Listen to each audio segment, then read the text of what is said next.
Dime qué tú quieres, papi. Because I'm gonna slide up in the algorithm and I'ma fuck it.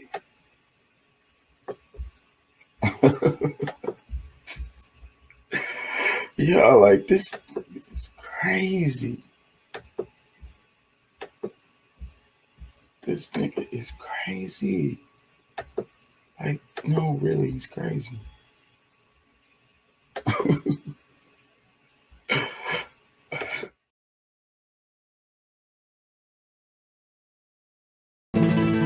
Dime qué tú quieres, papi. ¿Quieres que lo mueva para ti? Mueve, mueve. ¿Te gusta cuando me muevo así? Así. Mueve, muevo, mueve. Hey, you, we up in the place. We up in the place. We up in the place. Hey, you, make your body shake. Make your body shake. Make your body shake. Hey, you, we up in the place. We up in the place. We up in the place. Hey, you, make your body shake. Make your body shake. Make your body shake. Hop, hop, jump, skip up on the floor. If they didn't know, then we gon' let them know. Drop low, giving them a show. We gon' give them something that they never seen before. Hop, scotch, 784. Bouncing on the beat while keeping the flow. Stop, watch, freeze and go. Cock-a-doodle-doo is what you eating off the floor. Pop, lock, do it by yourself. You know you the best, you don't need nobody else. Rock, hip, toast to success. You was born a winner, so you never nothing less. Hey, you, we up in the place. We up in the place. We up in the place. Hey, you, make your body shake. Make your body shake. Make your body shake. Hey, you, we up in the place. We up in the place. We up in the place. Hey, you, make your body shake. Make your body shake. Make your body shake. Bow, bow, rock, rock, shake, shake, wiggle, wiggle, wiggle, wiggle. Bow, bow, rock, rock, shake, shake, wiggle, wiggle, wiggle, wiggle. Para ti. Bow, bow, rock, rock, shake, shake, wiggle, wiggle, ¿Te gusta wiggle. cuando me muevo así? Así. Bow, bow, rock, rock, shake, shake, wiggle, wiggle. When we come through, make you move just a little. Clap, clap, snap, do it from the hip. You can do this whether you stand or sit. Pump, fist, do it with your wrist. Pump it back and forth like you trying to catch a fish. Hip, twist, do a finger kiss. Rocking back and forth as you make your body shift. Top, tick, do it like you sick. 2 + 4 is 6, and that's arithmetic. Top, 6, we gon' let it rip. We got your attention and we not gon' let it slip. So hands up, move your head and know what's up. Now it's shoulders rolling while you showing them your stuff. Hey, you, we up in the place. We up in the place. We up in the place. Hey, you, make your body shake. Make your body shake. Make your body shake. Hey, you, we up in the place. We up in the place. We up in the place. Hey, you, make your body shake. Make your body shake. Make your body shake. Bow, bow, rock, rock, shake, shake, wiggle, wiggle, Dime wiggle. qué tú quieres, papi. Bow, bow, rock, rock, shake, shake, wiggle, wiggle, ¿Quieres wiggle. que lo mueva para ti? Bow, bow, rock, rock, shake, shake, wiggle, ¿Te wiggle, gusta wiggle. cuando me muevo así? Así. Bow, bow, rock, rock, shake, shake, wiggle, wiggle. When we come through, make you move just a little, just a little, just a little, just a little, just a little, just a little, just a little.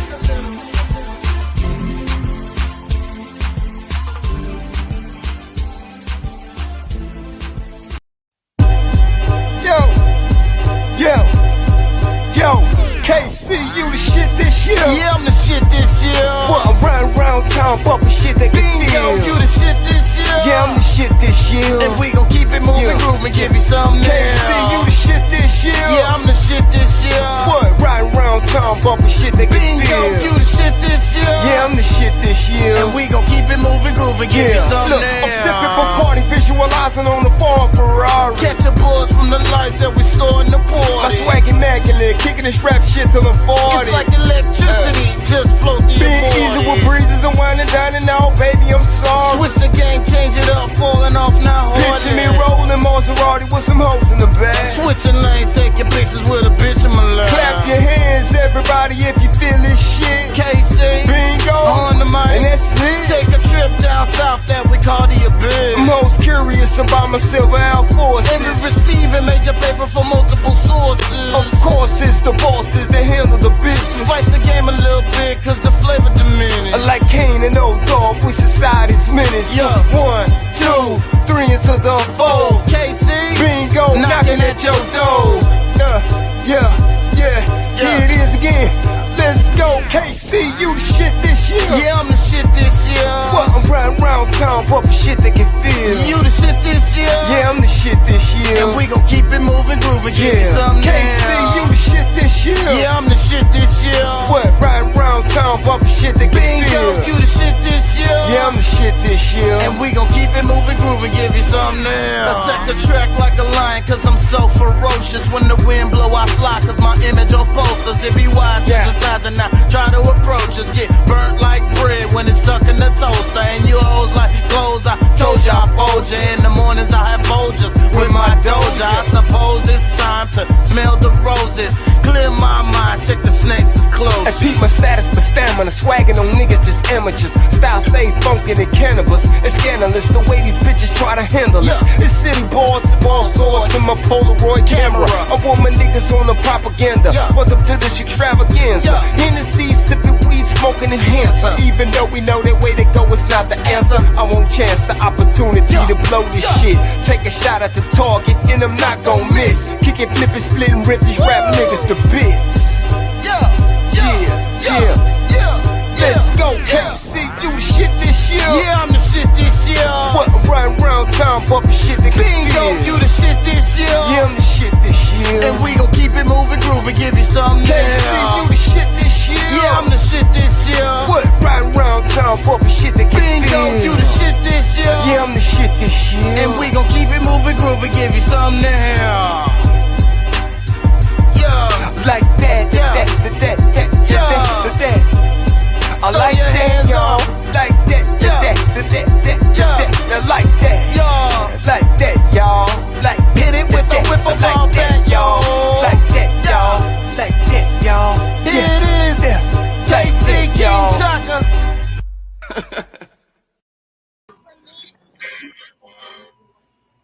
Hey, what's going on, brother? Good to see you. And to all you guys, what's that? Hey, bro, I like them tunes you were playing. Oh yeah, Those yeah. I are gotta really check. good. Yeah, I gotta check my shit out. Anyways, remember, we want you to be an activist. Don't take my word for it. Look that shit up. Oh man, I feel better, man. I was I was sick like the last 2 weeks. This is the first day I feel better in like 2 weeks. I swear. Like the whole time my son was here, I was sick. Anyways, that's why I put health is wealth, because I feel good. And you know what I realized? You know that rich guy, like y'all know that Rothschild guy, he got his heart transplanted like 6 or 7 times or some shit before he died. You know what I'm talking about? Nah, I'm not familiar, bro. Yeah, I can't think of the guy's name. One of the Rothschilds, he passed away some time ago, but he had like 5 or 6 heart transplants, I swear. Like, I'm not exaggerating, like a lot, like a crazy amount, like bringing his life back. But my point is that, you know, wealth is health. You know what I'm saying? Health is wealth, you know, because that guy, that Rothschild guy who's got all the money in the world, you know, would have paid all the money in the world for another, you know, year or whatever to be on the planet. Yeah, bro. It's actually just will to live. Because if you have the will to live, you'll find the technology in medicine, bro. Yeah, You'll but you know, we have a time frame. That's the reason why life is forever. That's how we regenerate life. Is through, you know, death. Death brings life. It's like life can't live forever otherwise, without death. Yeah, bro. You actually like morph into a higher you, I feel, if you want to. Yeah, that's talking about the energies and shit. Like Buddha talks about that. They say that you can move straight to heaven without dying. Like you can move from this physical realm, straight to, the spiritual realm, without even going through the process of death. Like you just transfer straight into energy. That's what they say Buddha did. Yeah. That's interesting stuff to me. Always been fascinated with that kind of stuff. Yeah, but anyways, my brain is fried, bro. That's why I didn't come on the show yesterday, you guys. I was finishing up a paper, and I didn't finish that paper until like 1 a.m. or so yesterday. So it was too late to come on. Plus, my brain was fried. And then my eyes, I worked on another paper because I had 2 finals I had to turn in. They're big, huge fucking research papers. And my fucking eyes, I swear, bro, like looking at the computer screen for hours and hours and hours, like the light, like right now, the light is fucking with me right now. Dog, my me lamps. too. Me too, bro. I gotta turn my fucking phone brightness down. I don't like that shit. That's a pollution, right? Have you ever? There's a movie called Noise. Really interesting movie, and they are exploring the idea of noise pollution. And it just so happened this guy's in the middle of New York. The movie is set in the middle of New York. It's a prominent actor in this too, and like he's complaining about the noise, and it seems petty. It seems like he's going over the top. You know what I'm saying? But as the movie goes on, you start to sympathize with this guy. You start to understand what he means by like noise pollution. You know what I'm saying? And light is like that too. My kids think I'm weird, but I take a shower with the no lights on when I take a shower. It's just like a part of my meditation. It relaxes me. It's too much inputs, right? I try to cut down. What me and Pat was talking about on the other show was, your senses are filters, right? Try to understand that your senses are filters, each one of your senses. And really, I feel like you only have one sense, which is feel. But let's just think about the different filters, the different senses as filters. So filters take out what you don't want, and they just kind of focus on what you do. You know what I'm saying? And so that's what your senses do. But there's a whole bunch of freaking information that's coming in, but your body is just like, your senses is kind of like kicking them out. You know what I mean? Because they don't want to focus on that information. You understand what I'm saying? So that's really deep when you think about it. So like I say, that's one of the reasons why I take a shower without the lights, is to cut down on the input signals that my body is getting so I can relax. Does that make sense? No, I get it. Yeah, my It's like kids. having sex with the lights off, kind of. Yeah, right. You might feel it a little bit better. You maybe. It's kind of like a deaf person would probably be the best person to have sex with, or a blind person. Either one. You know what I'm saying? Because their sense of feel is gonna be way more, and a deaf blind person would be even better. You know what I'm saying? Because their feel sense is gonna be that much more intensified. You know what I'm saying? So then that means that when they do have sex, they're gonna like feel it. Does that make sense? Yeah. Everybody also has their methods, bro. What do you mean? And who knows? It might change. You might like the lights later. I don't know. Okay, I get what you're saying, but I saw a movie one time too where it was like they were talking about the UV lights. It was this eccentric rich guy. I used to watch a lot of movies. Eccentric rich guy, and he didn't like the lights on because he felt like it lowered his immune system, the UV rays. Ever since I saw that shit in that movie, that shit had my brain fucking going. Because it's the artificial light, the natural light is really good for us, We get vitamins straight from the sun, but like a plant, that's another thing. I be thinking that we're like plants. We need the moon too, bro. We do get energy straight from the moon, but the moon is a reflection of the sun. That's what it is. Those light. You're right. The light. Yep. Yeah, so that's still the source of that light is the sun. So, but this artificial light that we use in our homes, we use all these different spectrums and, different brightnesses and so forth and so on. I think that I really like the what do you call it? The neon lights. I like the way they look and shit, but I think those kind of lights are not good for us at all. Like they're bad for our health. It could be, bro. Everything's bad for us. For real. Dude, I went vegan. And look, I don't want to sound like I'm riding the wave, because it was a message from God, bro. It was straight up, dude. I have to tell everybody this. I have to fucking change the world, bro. I shouldn't be swearing, but right now, God is watching, bro, and it's not good. We have ate. It wasn't the forbidden fruit, bro. It was the flesh. We're eating flesh. We eat flesh every day. It's forbidden. He's gonna turn you all into zombies if you don't stop. Well, I can't really argue with you. Well, I got 2 points. Well, I agree with you to a certain extent. Mainly Hold on, because let me say one thing. Just think about an alien race that's more superior than you, right? That's smarter than you, that comes down they're and probably eats you, vegan. and eats you. Yeah, they're not gonna come down and eat you No, if they're look, smart. and eats you because they're smarter and you taste good. That's what we do on Earth, because That's true. I mean, I don't, and then we're not smarter. We just think that we are. We just have really cool tools that we put just us all up. speak the same language. Yeah, we have culture. That's one of our greatest tools. Language is one of our greatest tools that puts us up on a lot of animals. But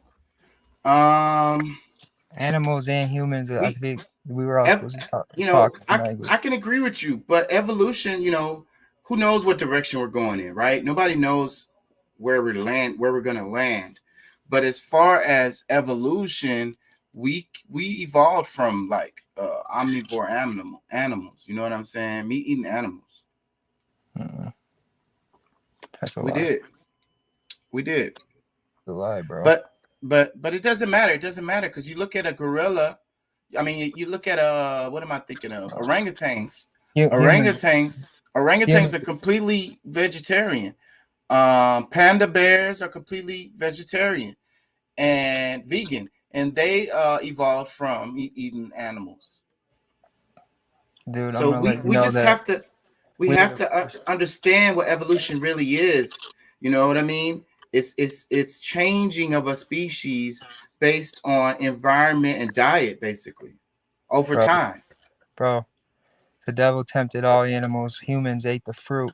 They ate the flesh. It fucking changed everything. Changed all animals. We wouldn't have lions walking around trying to eat us. We would have different animals in this kingdom. I'm telling you. If what? What are you saying? If we didn't we eat and ate kill the all devil. The devil promised us the world over all animals if we ate the flesh.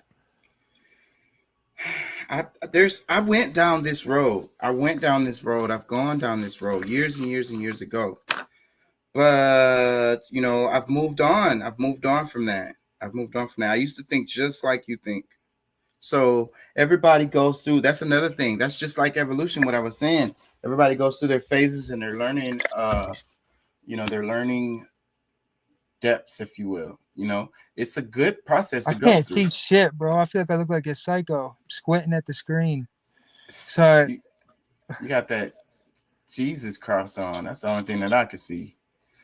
Damn, you said some good stuff, bro. That made me think, but you just throw me off. God, the devil, eating meat, like, damn it, you made me lose my thought, bro. Because you went in a whole. I got another direction. Message, bro. Go ahead, because I wanted to. This one's huge. You know how I went and seen those psychics and mediums? Did I tell you? Yeah, you told me last time you went to go see one of them. Go ahead. Oh, do you ever wonder why everywhere you look you see the devil nowadays? It wasn't like that not even 50, 60 years ago. It's because somebody's coming, bro. Or somebody's already came, and the devil's engineered this shit because he knows. Well, I was just ranting. I was feeling really bad because my money was funny and I was still sick and angry and working on papers and shit. And I'm ranting on Instagram. And one of the things I was ranting about was about like I feel like we've created a hell. God gave us heaven, the Garden of Eden. The earth is the Garden of Eden, and It's my garden, bro. we've created a hell here, an artificial one of our construction. God left for a little bit. Well, not really. Not really ever. God never leaves, but He can't. we didn't allow him in. Yeah, it's us. We are separating ourselves from nature. There's a disconnect from nature. There's a border between us and nature. There's a buffer. Every And day that- you eat flesh, bro. Every day you eat flesh, bro. You can't have God if you eat flesh. I think Tell that me. the earth, well, I think that the earth will you're on to something, because all of the consumption of meat is a big problem with the earth in general. You know, kind of the imbalance that we're kind of talking about, being in balance with nature. Because I always say that's why I'm an anthropologist. You got to look at history. You look at evolution. When we was in the bush, we didn't get to eat very much meat. We would eat meat when it was available, and it wasn't Bro, available all the time. I eat once a day. I'm in peak condition. I have a 6-pack. All I eat is fucking vegetables and fruit. It's good for you, man. That's good. You're not supposed to eat meat, bro. I gotta change the world. We gotta snap out of it. We're zombies. I went through this phase, bro. I went through this phase. You will feel better, and you will have spiritual connections if you really are like. But people got to understand, your ego will get in the way of everything that you do, even something good. Your ego will make it bad. So with people that are like vegans, they're trying to push shit on other people like it's a religion. That's what you have to know. It can even taste like it now. Look, you got every bean, you got every. No, it's time to stop making excuses. You're fucking weak. Everybody's weak. I was weak for 28 years. I was weak. I've done it. I'm gonna tell you what. I ended up spending a lot more money on food. That's bro, one of the things I noticed. It's the end of the world, bro. If we don't stop eating meat. Look around, bro. I'm fucking tripping about this, dude. I had to go see another medium to make sure my medium was correct. But I guess I'm supposed to usher in this shit. I'm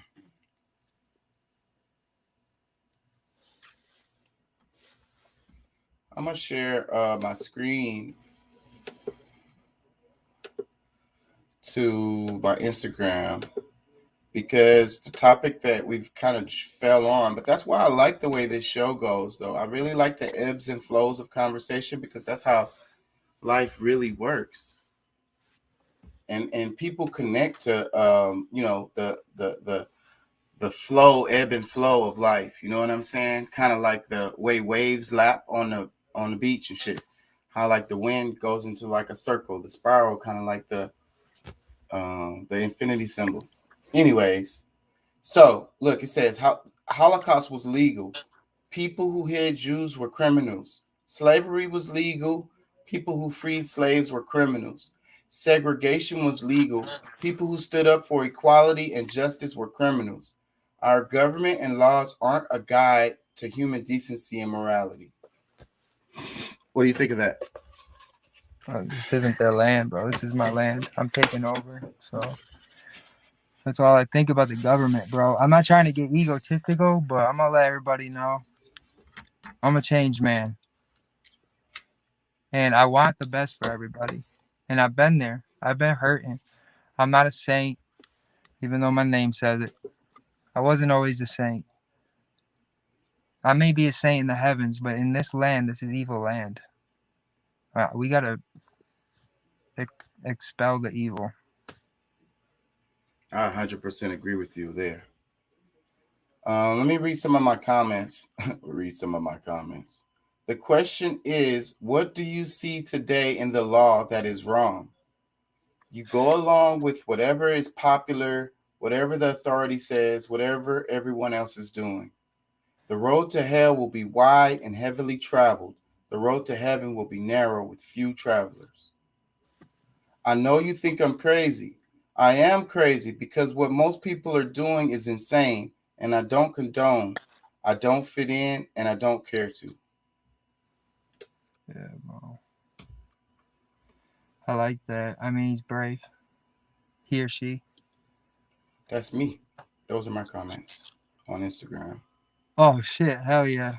I was ranting. There's more. If I can fucking learn how to scroll this shit. The earth is the Garden of Eden. It is heaven. We have constructed hell. We are all in it. There's no Yep. escape. Your There money is is an just escape. There is an escape. Stop eating flesh. your money is just a distraction from your suffering. We are all suffering. It is a vibration. It is contagious. You cannot escape. We are herd animals. We are mammals. We are naturally community animals. We rely on each other for life. When some suffer, it affects the group negatively. We will never have a true utopia because you can't imagine it. If we were in harmony with nature and each other, that will be balance. What we are doing, just getting to the bag, a day may come where you will be trying to eat that cash or credit card. Call me crazy. The way we are living is unsustainable. All right, comments. What you think about it? Your heart's there. It's in the right place, bro. You might be insecure about how you reflected your heart on there, but you felt the need to say that because the world needed to hear it. And that is why you're brave. And it's not easy to do this. It's really not. And I appreciate you recognizing that. Because this is the thing that one of the things I've practiced over time. That's the reason why I can do this show is being honest. You know, it's a skill because in this society, you're forced to lie. Like telling the truth gets you in trouble time and time and time and time again. This society does not value you being honest. So you're supposed to lie. You know what I mean? So I had to train myself. Once I realized that, I trained myself to be honest. Like it was a conscious thing that I worked on. You know what I mean? Over time. So that's why I'm able to do that. And that's like I say, this is not an easy thing. This is not easy. It takes a lot. Sometimes after these shows, I be exhausted. It takes a good heart, bro. It does. And one that can see through its flaws. So like you'll like I noticed something right away was you'll take in the other perspective of how you should have thought. And most people don't. They just try to be cool. And they're too insecure to open up and they just hide it. Well, one part of that I'd like anybody listening and you to focus on is the part where I said, you know, we can't have a utopia because you can't even imagine one. You know what I'm saying? Okay. I know that goes with me and you and all of us that are stuck in this hell that you're in. It's because you are trying to do it on your own, bro. When you're not here on your own, you're here with God because God put himself here with you. But you punish yourself. That's what you don't get. Yeah. God doesn't even punish you. I 100% agree with you. 100% agree with you on that. We do. And that's what I mean by us creating a hell that we've created, that for all of us. And we all fit in it. Nobody gets to escape. There's no outside of the matrix. I don't think you've wanted to be outside of the matrix because it goes with fear. You're so meant to be in fear that you fear what's on the outside of the matrix. You fear what, you fear like the unknown, you fear the like having to do it yourself, having to grind, having to, figure it out instead of having it laid out for you, because that goes back to what you're saying about the devil. I'll just give you all this stuff. I'll give you all this stuff, just do what I tell you or whatever. Just do what I want you to do and you can have all this shit. So that's easy. You know what I'm saying? That's lower self. That's I'm what makes straight. it. That's I'm what makes it straight now, evil. bro. This is what happened, Chuck. I was thinking like you all the time, bro. Frantically worrying, bro. You seen it? Zero confidence, bro. I had zero confidence. I was onto something. I knew it. I was excited about it. But I had no direction, dude. I had no God, bro. I was godless guy in Houston. I tried to fake it, bro. I had to just, I don't want to go Brandon on you, that one Brandon. You know what I'm talking about? I'm not going to sit here and preach the Bible, dude, but I strongly encourage people use God or not use God, be grateful for God, man, and not the devil. You're over here trying to be cool. It's a sickness, it's a disease. Plus, you have no morale, or you can't even see clearly. You're out here eating fucking animals. Like, what? When you don't have to. That's like fucking eating. That's like aliens coming down and eating you. They didn't even have to. They just thought you would taste good. They're saucing you up. They're putting spices up on you. They're covering you with mold, cheese, and they're eating you. What the fuck? No wonder why. It does sound demonic, and you just bring me back to the Bible, because I used to be really religious, and to this day I still I always get along with very religious people that are very, very religious, like Mormons or Orthodox anything basically. We automatically have a connection, because these people have done the same studying that I've done, and that's what brings us our connection. But freaking what I was gonna say, God, yeah, what did you just say? I had a brain fart. Because I was thinking, I had a memory of meeting this people, like random people, like on the bus or something, like, and just like be talking to them forever, like they was my friend and shit. Like, and like I say, I automatically have a connection with very religious people. Oh, I said you're bringing me back to the Bible, because there's so many verses in there like that have to do with the giving of meat and giving of fruits or whatever, some shit like that. And it's like the offering of meat. There was a connection to the offering of meat and like the, maybe whatever you want to call them, aliens, demons. There was a connection to that. It's in there. So that's very interesting. It's very interesting, because your higher self is gonna want to eat more fruits and vegetables. Your lower self is the one that's gonna want to eat the meat. You have to remember that. We're not calling it meat. Call it for what it is, bro. It's fucking flesh. It's flesh. Because again, you keep bringing me back to the Bible, man. My flesh, and my flesh. What's the Christian ritual? The body of Christ, blood of Jesus. It was given to you, but it wasn't fucking. You didn't slaughter for it. What? Somebody had to slaughter something. Somebody had to be slaughtered. No one had to be slaughtered. How am I gonna eat the flesh? How am I gonna eat the flesh otherwise? And you don't eat the flesh. It was bread, bro. And in the Bible, all of those times, it's the blood. They sacrificed the lamb or whatever. Blood and body and spirit is a fucking metaphor, bro.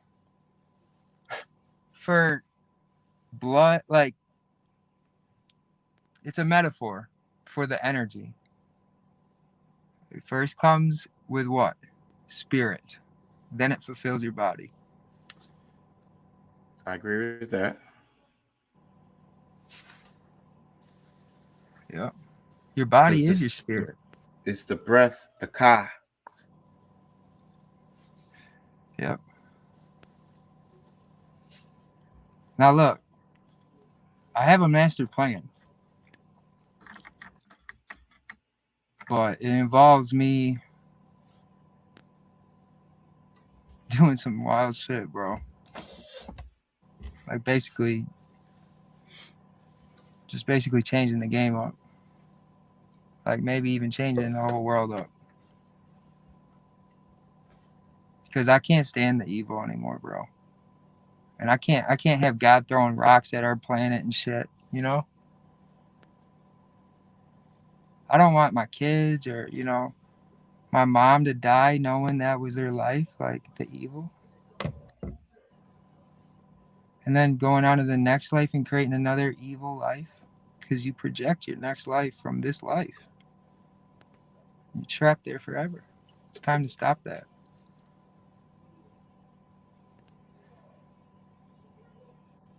And that's another thing. People motivate very poorly. And I'm kind of doing it right now as an example because there's no love in it. It's a cold motivation. And then it becomes a debate and it becomes a war. You got to motivate with love. There's no punishment other than the punishment you're doing it to yourself. This is all just here to help. All this knowledge. So like, speaking of punishment, you see that this photo on the screen of the mom, looks like the mom beating the kid. This is the mom beating the son. She has a belt in her hand. And the caption says, "Did this help or hurt us?" What do you think? I think sometimes sinning does open your eyes. You have to sin first and be evil so you know it when you see it, right?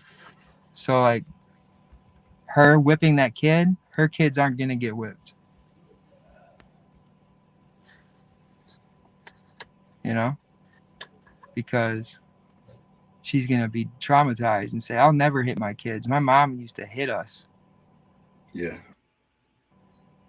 So in a way, a good heart will see that sin and will see it as that and know to overcome it and not hit their kids. Whereas a bad heart will use it as an excuse and have all that toxic shit going on to the next generation. So they'll be like, you know. And generational curses is what it's about. That's what I think about when I look at this. Generational curses, passing down, bad traditions basically from generation to generation and keeping that shit alive. Like, I hate how we blindly follow traditions. It's one of the things that bothers the shit out of me. We just blindly follow traditions. It's like, this is what we've always done. Well, why? Who started this shit? Like, what for? Like, the fuck, It's for sex. It's for sex. I've narrowed it down to sex. To be cool. It's fucked up. But the following shit needs to stop too. Because literally following each other into hell.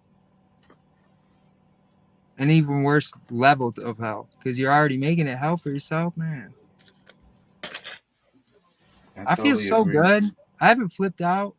I haven't worried as much as I do. I do worry. But I felt great, bro. I just gave up the flesh, man. And every time I noticed throughout history when I didn't eat meat, because this has been cycling in my head for like 10 years. I was just like God mode, bro. For real. When I would fast too, I used to fast all the time, bro. Not even intentionally on the Adderall or whatever. I would be connected to God. And that's when I would do my work. When I would eat, I was a fucking monster, bro. Fasting is definitely a thing. And yes, I don't even want to go down that road because then that's going to reveal too much personal shit. But hey, look, the problem with our food system, you see, and it has $1 for the devil's, bro. The devil's, that's his little thing. He $5.99. He gets you distracted, bro, on the devil being. This is food is what he's controlling right now. The pop, the fucking preservatives, the add-ins or whatever, all that shit has flesh built into it. So it's like a deterrent. They're deterring you away from, because that little bit of fruit in that cup didn't cost nothing. Like, they didn't even use a whole whatever. Like, oh yeah, jack up the prices. And it's $5.99. So, and then the fries are $1. So it's like, But here's what they don't tell you, bro. When you just eat healthy and don't eat meat, you only have to eat once a day. You have to eat 3 times a day, 4 times, 5 times a day because you're getting addicted to sin. I When you agree eat with with a purpose, it's part of the game, like it's sleeping. I 100% agree with you here. Now, people need to understand the spiritual side of that because, see, they're training you to be over consumers, overconsumption. That's what it's all about. That's why the commercials like eat breakfast, eat lunch, eat dinner, go to this restaurant. You know what I mean? Hey, grab this on your way to work. And they've freaking created your whole damn day by like you got to go to work at this time and then you go to lunch and then after work you drive home and all of these opportunities for you to like, oh, you're in a hurry, you don't have that much time, go ahead and just drive through Chick-fil-A or Whataburger or whatever the hell. You get what I'm saying? What I mean is like the society is gearing the people to behave a certain way. I understand. Why do you think it is? Because 100 years ago none of that existed. Yes, a lot of this shit was not a thing. Why do you think it's now? Why do you think the devil wants to do this now? Well, what the Bible say, he only got so much time. No, it's because Jesus is coming, bro. That's pretty much the same answer, but I don't. He's already here. He gets born into a vessel, a human. Okay. So without fucking being coached by the wise men or whatever, the devil's gonna make sure he doesn't know he's Jesus. He's gonna fucking manipulate it. So, but what if Jesus just like, ends up homeless and under the bridge and getting spit on by people and just die of cancer under the bridge? Because this society is so toxic. And here's the thing about the Holy Spirit and the holy fucking blood inside his flesh.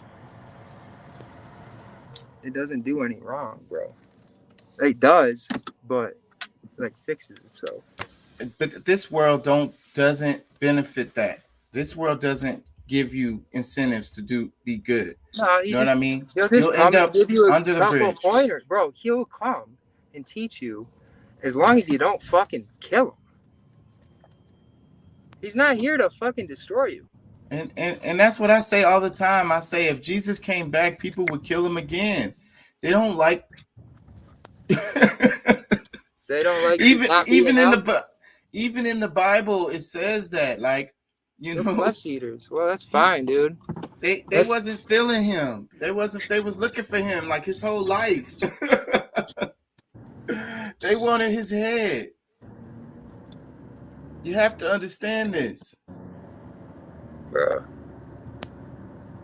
That's the thing. I'm trying.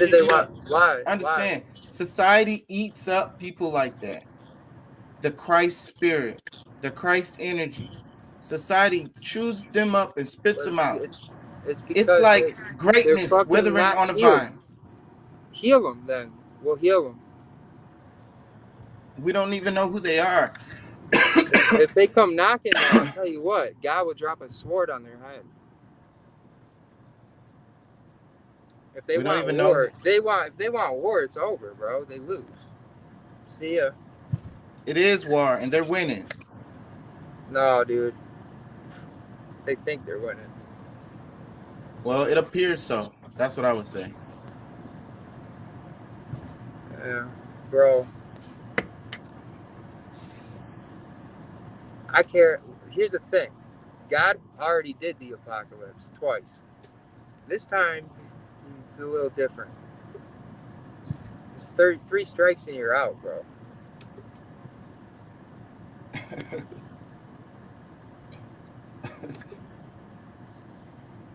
You know? I think it's time everybody puts their big boy pants on and fucking shapes up. Ask God. Don't do it alone. Fast and ask God. And don't think you're crazy, because the devil's going to manipulate all them fucking evil people around you to bring everyone around you down. But it's just a phase. You can't do nothing. You can't touch you. You're protected by God. If he does that, then he's done. He, she, it, or they. But you know the saying, ignorance is bliss.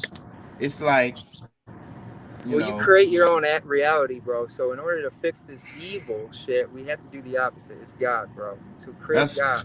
that's what I'm trying to say. That's what I'm trying to say. I agree with you. That's what I'm trying to say. Because ignorance is evil, really. That's what the hell. Yeah. It's just, I mean, it's not the end of the world if you just wake up and be like, yeah, you're right. Yeah, I don't want to do that. Teach us. But if you come with a fucking sword, you're going to get decapitated, you know? Because you're weak. We're here to freaking heal you. That's why I put St. Michael down. I got a mission, bro. I know my mission. I'm going to fulfill it. But it's metaphorically speaking. It's metaphorically speaking. Don't panic. I want to say these lyrics right here. This is Lupe Fiasco, Lamborghini Angels. Like, it has an I'm just read some of this stuff, okay? It says, "It's a mad world out here, I'll tell you. The world's gone stark raving mad. Everyone in this world is mad. It's a mad, crazy world."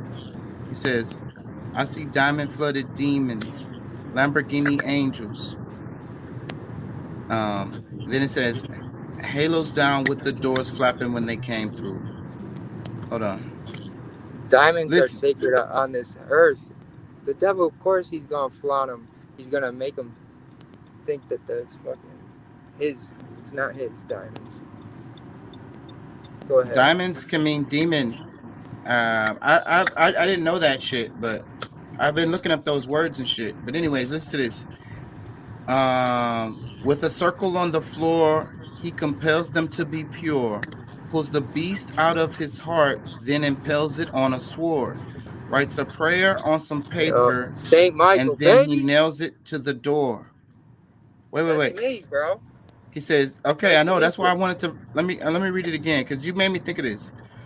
With a circle on the floor, he compels them to be pure, pulls the beast out of his heart, then impales it on a sword, writes a prayer on some paper, and then nails it to the door. Just the good of you may enter by the mercy of the Lord. Amen. Who said that? This is Lupe Fiasco. Listen not to what he speaks. Oh yeah. I love Lupe, bro. Always have. Listen not to what he speaks. Saved my life. That's been the cursing of his cause. Wait, listen. A seduction of his senses by the devils he adores. The unholy has him hostage, and his soul is now at war. Follow not his secret knowledge, it will bring you no reward. Shun him while in public. Disallow him from your stores. Have no part in his affairs, lest his pestilence be yours. Make scoundrels of the righteous and virgins into whores, but we must still pray that his color will be cured. I see diamond flooded demons, Lamborghini angels. It's like, dude, they're saying run Jesus through hell, see if he comes out pure. That's what they're saying. And he did. And that goes to what I was saying, because it's like this society's just gonna eat you up, bro. Jesus is gonna get chewed up. That's fine, dude. Jesus said never get chewed up. They're chewed up every day. Inside. All the money in the world, and they're committing suicide. Hottest bitch on earth with a little dick. Can't even get up. It's so crazy. It is insane out there. It is insane. This is an insane world we live in. Like, really. It's a beautiful planet, bro. Even she's getting sick of this shit. It's the humans, bro. It's fucking throwing everything off balance. We got a little too mighty on ourselves, didn't we? Yeah, we think we bigger than the rest of nature. We fit inside of nature. We're Bigger not. than God. You think you're bigger than Yeah, God? exactly. No, Let's no, call it what no. it is, bro. That's God is not insane. God. God can make you a God, but you ain't gonna be God. That's gonna be the devil. So no, that's your lower self. That's your ego. Well, no, Um, not God has made many people gods and demigods and rulers of different planets and universes, but because he wants to share the fucking kingdom of God. That's heaven. But if you try to overtake him, I mean, come on, you're gonna go to hell. you can't go against nature. You can't go off balance. The universe must be balanced. You know, even within the chaos. Within the chaos, there's balance.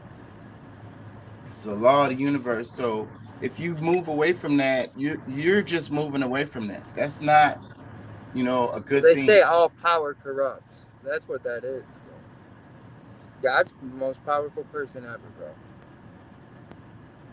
Does God corrupt? Maybe he needs to force himself into these punishing situations to feel good. That's fucking deep. Yeah, I like that thought. I really do, because like I was saying in the other video, is I think that we're all here as an experience. It's all a part of the tentacles of the universe, the tentacles of God. It's all about know thyself.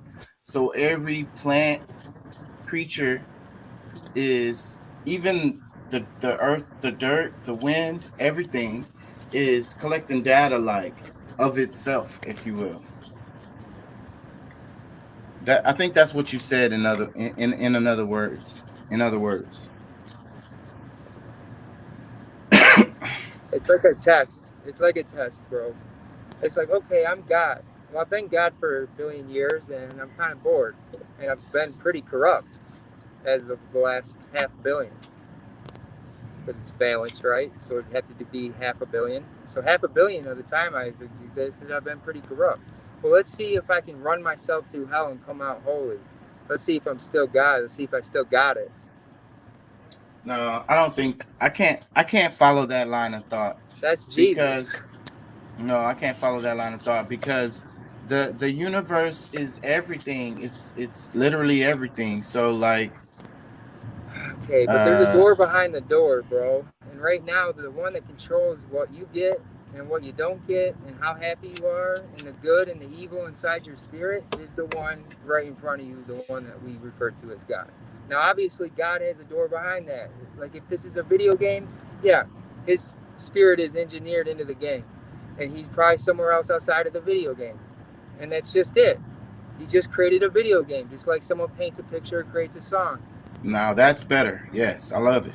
A song is perfect. That's what I was thinking. The universe really is. It's like God playing an instrument. That's deep. Hell yeah, bro. I just think the one thing we're doing wrong, dude, literally fix everything. Stop eating meat. Stop eating flesh. Dog, I'm in the middle of nowhere. I gotta find my way home. You're driving around. Fucking like a horror movie scene or something. Yeah, I thought you was just sitting in the car or something. You're driving around? Yeah, be careful out there, man. Shit. When it's dark like that, you fucking can't see good, and if something fucking be in the road, or a person, dumbass, or something, shit. Fucking deer or something. Yeah. Well, please don't, like, curse. Please don't. Oh, that's another thing, man. I want to heal people and demons. I'll heal them. I'll give them a second chance. Look, I'll ask God to send his angels here to heal you. All you have to do is fall flat fucking on your face, and you'll feel like you're getting pulled by every direction, almost like you're spinning. And then that's the evil getting ripped out of you. But you have to fast. And also, the angels will pick you up and lay you down in a bed and bless you. That's all you have to do, though, is ask. I agree with you. You have to. It's really you allow it in. Allow access. Asking you shall receive, bro. You ask God every day for shit and you don't even know it because you say his name in vain. Yeah, we have to be very careful about the way we use language. I 100% agree with that. Right. The word, the spoken word, you know what I mean? Everything that's created was a thought first. The universe is mind, right? And then it's the spoken word, that brings it into existence. Let me give you an example, bro. Say you have something awesome going on, but something annoying throughout the day is making you say, dude, I don't want to be here today. Like maybe it's a relationship or a workplace. And you get so heated that you say this shit with so much passion. You say, God, make this stop. Please make this stop. You know what I mean? And what happens? You get fired or you get a breakup and you're heartbroken, and now years later you're still thinking about it. Yeah. You ask God for it, bro. You made it happen. That you got what you asked for. So that's what it is. That's how the universe works. Exactly. It just doesn't happen the way you think that it was. Because see, the thing is, the way when you manifest, you have to be very specific. And that's the reason why I don't ask for anything. I don't do that. I stopped doing that a long time ago. Because you can really manifest things. And the thing is, the way it happened is not going to be. Bro, you got to ask, and you got to say this. I am grateful that you have blessed me with the ability to ask you for what I need at this moment. Dear God, I wish the same for you if you were in this situation. Dear God, I wish that you have a good day. Dear God, I hope you're the best version of yourself. And then say, dear God, I ask to be the best version of yourself.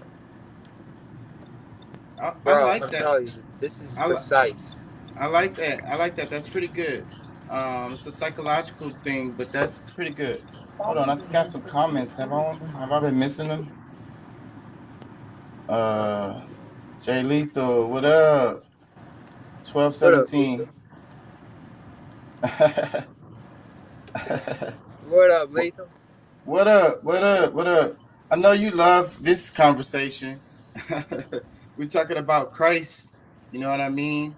And really pretty much like evil in the system, Damn, I was gonna say something just now and I fucking caught the comments.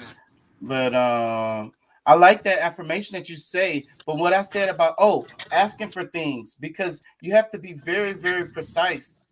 Don't just ask for things for the good. Ask for things for God. Ask for things for your family and your friends. No, and then whenever you manifest, you have to be absolutely specific, because the way it manifests, it's not going to be the way you think of it in your mind. Yeah, it'll happen. That is true. It'll happen, but it will be totally whacked as far as the way you. It's a genie. It's a genie. That's the way you're putting it. That's dangerous. That's not dangerous. Really. It is. It isn't if you are holy. It isn't. If you are holy and you're asking for something holy, you're going to get it in a holy way. So nothing to worry about, buddy. I don't think so, bro. I don't think that's how it works, bro. I really don't, because you're trying to look at it in a morality type of way, like good and evil or whatever, good and bad, as far as like. Yeah, bro. Because right now you're in a place testing your morality, bro. But the way you manifested what you asked for could have happened within an earthquake or avalanche or some damn tsunami or something, and then a lot of people got hurt, and and then that benefited you in some kind of way, and that thing that you manifested came into being as a result of this, really bad thing happening. Do you get what I'm saying? Yeah, that's a negative force. So literally, all you're doing is manifesting negativity. With that, bro, Shaka, snap out of that negativity. You're putting a negative thing on prayer. Just be pure and ask good things and be good. No, I feel like want the best for others. This is just my point of view. This is my point of view on it. I feel like you should just give praise. You should give thanks, and that's it. and you know, the things that you want to do or whatever, you know, you try to make those things happen. You know what I mean? You go out there in the world and make them happen. You know, do the things that you have to do to make them happen. You know, you go down that road, you go in that direction, you walk that way. You know what I mean? That's what you do. And as far as the prayer, you just give thanks, and that's it. That's it. You're just supposed to give praise. No, because then the universe doesn't know what to do, and you get a generic outcome, a default outcome, bro. If you are clear and precise and are working as a man in a good way for everybody, bro, you got to think about everybody, even Satan. Say, what about this? What if I went to God and I said, why is Satan like that? Well, can we fix him? Who the fuck asked God that? The devil is confusing. The devil is confusion. So that's why in the Bible, when they talk about him, you know, the devil come and say, hey, you can have all this stuff. Just do what I, you know, and it's not real. You know what I mean? It's just giving you some, you know, but how do you know? Like when some people say they're praying to God, not all people are saying that, you know, they don't mean the same thing. You get what I'm saying? You know, they're getting their manifestations from a different energy. I'm getting mine from, you ready? The angels, bro, but not the fallen angels. The ones above, bro, like literally. That's what I'm saying. The Bible is fucking real. The beginning and the end chapters are fucking real. Look, and the people that the prophets are kind of real, bro. But all them fairy tale stories were hyped up to make it not. And when you talk about the angels, got the Satan was, and metaphors. The devil was an angel. The devil is still an angel, bro. It's just that one angel that tries to overcome God. And what the fuck, bro? So easy. So easy to put together, bro. Why is everybody so confused? God literally tells us, and we don't listen. He's now the Prince of Darkness. So he comes here, right? But he's having too much fun right now, dude. And look, it's Babylon. God loves the babies that are being fucking killed before they're even born. You know, God could have sent Jesus and he would have been aborted in this shit. So he had to send someone else, bro. And that's what I keep saying, bro, that this system would eat up Jesus. Chew him up and spit him out, bro. He ain't gonna eat up St. Michael. And like you said, he might not even make it out the womb. He ain't eating up St. Michael. Lucifer can have music, bro. But he ain't fucking God of War, bro. You know? That's what we have to understand. It is a war. It's a spiritual war, and it's going on. It's really happening. It's a real thing. You know what I mean? And because of this detachment from nature, this creation that we've made, this hell that we've created. All we gotta do is stop eating meat. And be good. Bro, and then you level up. You're stuck at the bottom because all you're doing is thinking of negative shit. You're eating flesh. You're not praying to God or accepting him at all in your life. God is just like this phone or this Siri. It's meant to help you, so you don't accept help. So you're in hell. You don't accept help. You have no direction. You're confused because you eat flesh and you expect to know, and you're blaming God when he tells you exactly what to do. That's why the world is in the end times. So if we don't fucking do something about it, you get reset. You know? I'm passionate about it, but I don't want to curse anymore. I really don't. But I'm just so programmed to. And that's an important thing to try to address. And that's what we kind of been saying. That's kind of been the theme, you know? What you have to be very careful, you know, the words that you use. Plus, I haven't ate today. Fucking starving. But It's called, negativity, bro. it's That called cloud. fasting. See, what's gonna happen is these dark angels are gonna see this, bro, and they're gonna send their little negative energy my way, but it won't be allowed here. It won't be allowed to touch me because I'm in God's favor. So fuck the devil, bro. And if you get pissed, you got the devil inside you.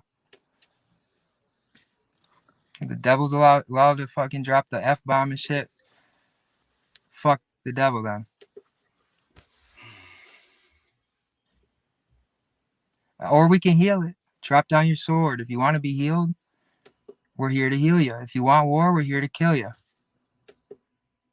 It's the same goes for Satan, bro. He's manifesting his reality as well.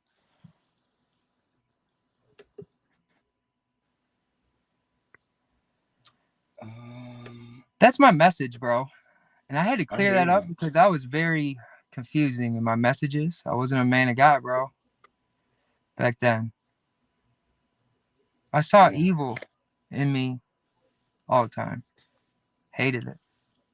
Yeah. That's why I was insecure. I know the feeling. But it's really simple, bro. It's actually Garden of Eden. And you can live forever if you want. And you can even travel the universe. Well, your energy lasts forever, you know, but life has to die for it to continue, you know, so it has to regenerate and turn into a new, you know, form. But and like I said before, bro, to live forever, I think would be to be in hell, to live in hell. Well, that's because you created a hell forever just now with that statement. Say the opposite a million fucking times, bro. You'll start to believe it. No, I don't think that we're supposed to live forever. It's not. It would be an unnatural thing. That would be moving away But from nature. that's going off you, bro. I know me. I'm an idiot. If God wants to give you heaven, he'll create it for you and you'll go there, bro. You won't be in hell. But if you keep saying, oh, heaven's hell, then you turn heaven into hell, bro. Like, what the fuck? But I get that. I agree with that. But us Like, living no, this ain't forever. heaven. It's not allowed. You know, it's like, no, it is allowed. It is allowed. You are worthy. Come on. Come on. Come here, brother. No. I think Start that's enjoying ego. heaven. That's ego to even you know think about that, because that's the reason why they want to say these people's names and they erect these statues and they make us learn about these I thought about that too. Worshiping. Nowhere white does men. it say you have to fucking worship. That's made up. And You don't have to that's sit what it and work. is. We want to be worshipped and remembered and live. That's and a demon. we want to live forever. So think about the practical sides of living forever. Like, so who else gets to live forever? Does your friends and family get to live forever? Yes, Or, because, okay, so that's the thing. If by living forever, you create a way to be with the real family, because you've had many past lives. Your original fucking family.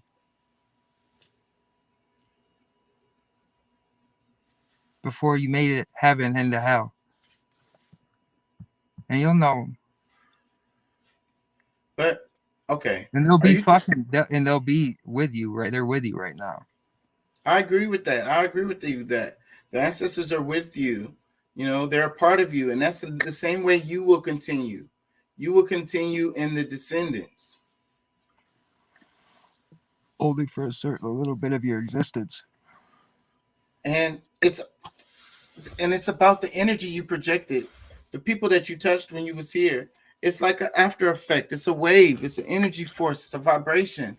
That vibration expands out and keeps going forever. It's gonna have a ripple like a wave. Bro, we're babies. We're babies. That's an interesting idea. The planet of the children. I was reading some shit that had related to that. It's super interesting. And it's like the idea that, think about this. The reason why we haven't met any aliens is because we're like ostracized in the universal community. You know what I'm saying?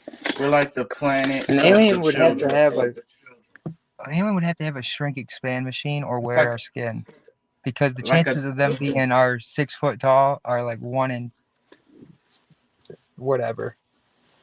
the height A thing is number a too thing high. that I study with anthropology. I'm really interested in that because the natives around the world are almost always really short. And so that height thing is a thing because that goes back to the Bible with the what did they call it? The Nephilim. The Book of Enoch. Yeah, and they talk about the Giants. Nephilim and all that. So What's that's that? really interesting to me. I've always thought about that a lot. So, but don't that's not But what I was talking David about.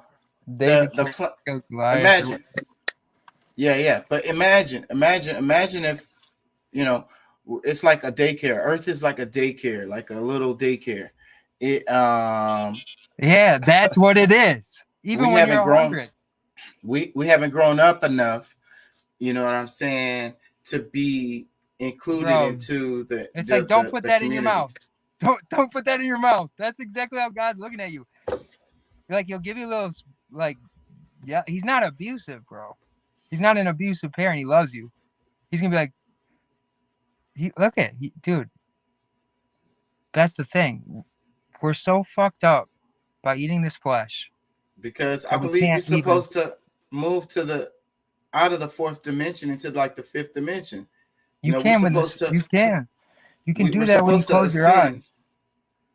Well, I think as a community we're supposed to ascend, and that's how it's supposed to happen. Kind of us together doing it. Get them to round them And up and ask God to heal you and let you in. and you move on, you move up.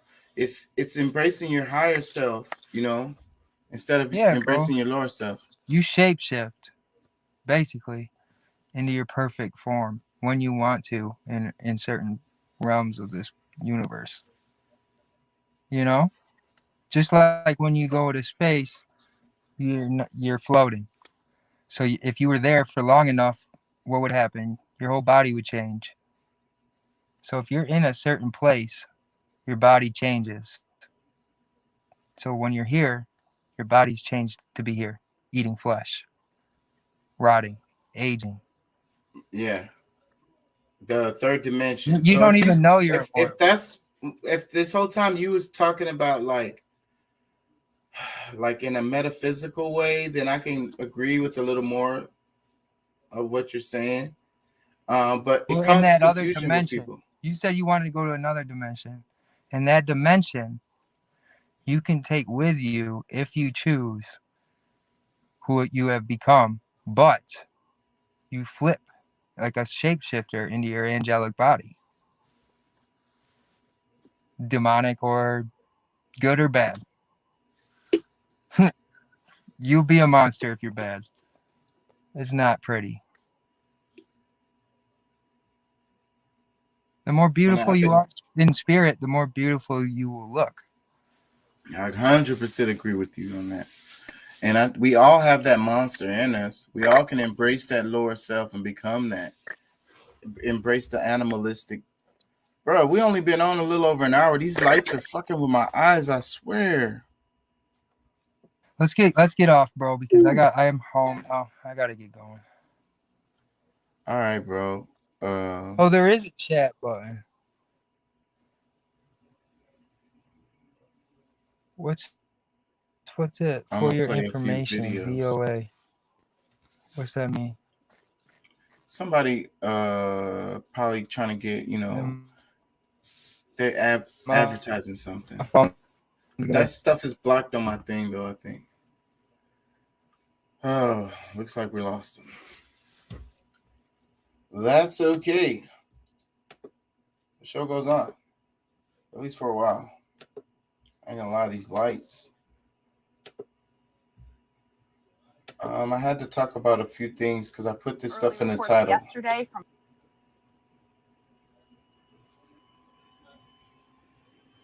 bipartisan infrastructure law, while his Build Back Better plan faces a Christmas deadline in the Senate. And overnight, that Senate Give me 1 second, y'all. infrastructure law, while his Build Back Better plan faces a Christmas deadline in the Senate. And overnight, that Senate voted to repeal President Biden's COVID-19 vaccine mandate for private businesses with 100 or more employees. So let's get into some of this, and let's welcome to the program the White House Press Secretary, Jen Psaki. What took you so long to get here with us? I just needed an invitation. I'm happy to be here. Well, Thanks for having me. Man, not working there at the White the House. Man, fakeness is so no, but good to have you, really. So let's get into the news overnight. bothersome. The Senate makes a vote to repeal the president's COVID-19 vaccine mandate for large businesses. This is a symbolic vote. It's not going to get taken up in the House, and the president would veto it anyway. So symbolic, but what symbol is it, and what signal is it sending to the rest of the country that you got the White House and the Senate at least sending two different messages here? Well, look, I think what most people around the country are most worried about is the fact that they're seeing COVID cases going up, and they're wondering what we're doing about it here in Washington, which is a good question. And so the reason the president supports these requirements, which is either to get vaccinated or to get tested once a week, is because he wants to give people reassurance that if they're going back to work, if they're sending their kids to school, if they're going shopping in a retail outlet, they're going to Target or wherever they may be, that they're going to be safe. And that's why he supports them. So hopefully this will not come to his desk. If it comes to his desk, he will veto it because he feels that these requirements are the way to get us back to a version of normalcy here. And that's what everybody wants. Is the level of concern out of the White House right now about the Omicron variant kind of the same as a lot of places right now? We still have to take a wait and see. Are you all seeing anything of rising concern and alarm about the way it spreads? Some reports that it might not be as severe, even though it might be more transmissible. Yeah, there are those reports, and it's what's hard right now, TJ, is there are a lot of unknowns, and what we're waiting to see is for our scientists in the government to do their full analysis of it, so we can put out a more comprehensive understanding. So there are initial early reports. We also saw some early reports yesterday from Pfizer that a booster is effective in protecting against this variant. That's a good sign. It's preliminary data, so we can't go too far on it, but that's a good sign. That's why we've been encouraging people to get boosted if they're eligible, why we've been encouraging families to take their kids to get vaccinated if they're eligible, because we know that will still give you an additional layer of protection. But it's hard right now, I'll acknowledge, because if you're a parent sitting at home like myself, there's a lot of unknowns and you want to know more, and we want to get you information that people can know they can rely on. And Jen, let's turn to the Olympics now in Beijing, just a couple of months away. You all, of course, announced, you were the one standing there announcing that there will be a diplomatic boycott by the United States. Your words were, we're standing up for human rights. That's in the DNA of Americans. He said China has egregious human rights abuses and atrocities. Why not, given those words, why not take the next step and just have a full boycott of these games? So that's so political right there with the China anyways. So, but I agree with them kicking out the mandate thing because, hey, taking away people's rights and just forcing everybody to do whatever the hell you tell them to do, I don't think is a good precedent for everything. So, yeah, I'm glad they kicked that shit out because I think it's unconstitutional. So, yeah. It is what it is. Welcome to Candid Africa. Freaking, what was I gonna say? Freaking, yeah, the China thing is really strange, like the girl, if y'all know what story it is, the girl sexual abuse or something, and then they really blowed this up. Like, I don't know. Anyways, that story is really, really crazy. That they've made it into a story. It shouldn't be a story. That it's a story is it's a story because it's a story. That's so weird. And it's really political, and I think it has to do with the United States and their posturing that they've been doing. So they're posturing with Russia and they're posturing with China too. Unapologetic. And I want to talk about the issue of access to vaccines. We have made a proposal which is supported by more than 100 countries. And what we have said is we want, and this comes back to what the youth were saying as well, they want to know whether they have a continent which will help to develop their skills where they can thrive. But what do we want? We want to be able to make our own vaccines. And we will deal with the issue of reluctance for our Africans to take vaccines. But we want to make vaccines. We don't just want to fill and finish and package, which is what we are being offered. That we want you to build a capacity to fill, finish, and package, and we will send you the drug substance. And we say, no, we want you to relax the intellectual property rights for a while so that we can make the drug substance because we have the capability. And there are quite a number of countries on the continent that can. And right now, we've got countries like Egypt, Nigeria, Ghana, Senegal, Rwanda, South Africa, and Kenya. Easily, they have the capability, the manufacturing capability, and we are saying we want to be able, we want to go beyond just getting the substance from Europe or wherever, filling and distributing. We want to make the drug substance because that is where the intellectual property resides. And that is where we want our young people who are epidemiologists, who are scientists, to see that there is a future for them. Then they will not go to Europe. They will not go to America. They will stay here because they will know that they can work effectively and display all the skills we have. Now, what does the world, the northern part of the world do? They say, no, we know what is good for you. We just want you to do fill and finish. And that's it. And we say, no, we no longer want that. You did that long ago when you colonized us. And when you raped and pillaged our countries, we're saying no now. We have the capability and we want to make all these things ourselves.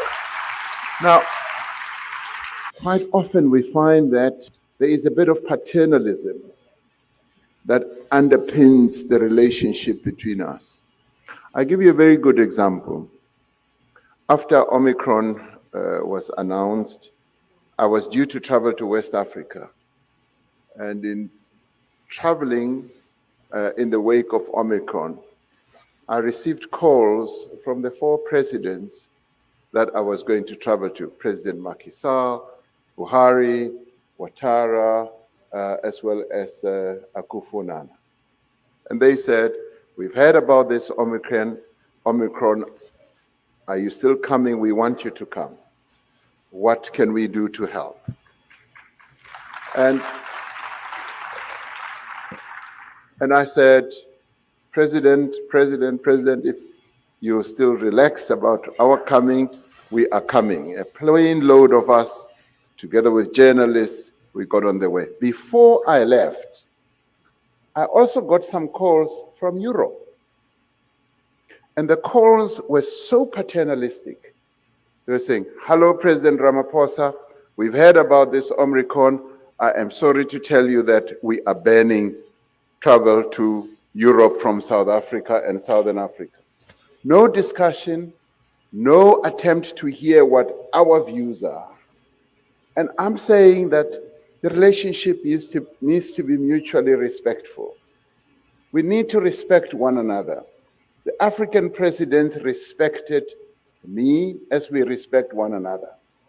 But from Europe, I just got a message of saying, we've banned travel, thank you, goodbye, see you next time. That's not the way to conduct relationship. Did you like or hate what you heard? Yeah. I think the United States, the way they move globally is like they still live in like it's post-World War II and shit. And it's not, bro. It's 2021, bro. Like a lot of things have changed. So, you know, the way the United States approaches things, the way the West approaches things is like I said, like it seems like a post-World War II. But the world doesn't look like post-World War II at all. At all. And so That's what it is. The Biden. Oh yeah, hold on. Let me see.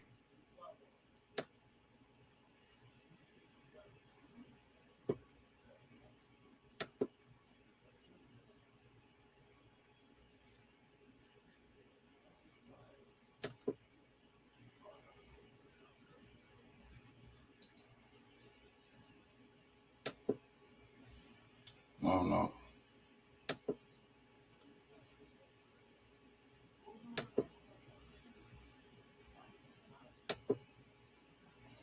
Okay, my bad, y'all. Give me a second. I'm tripping.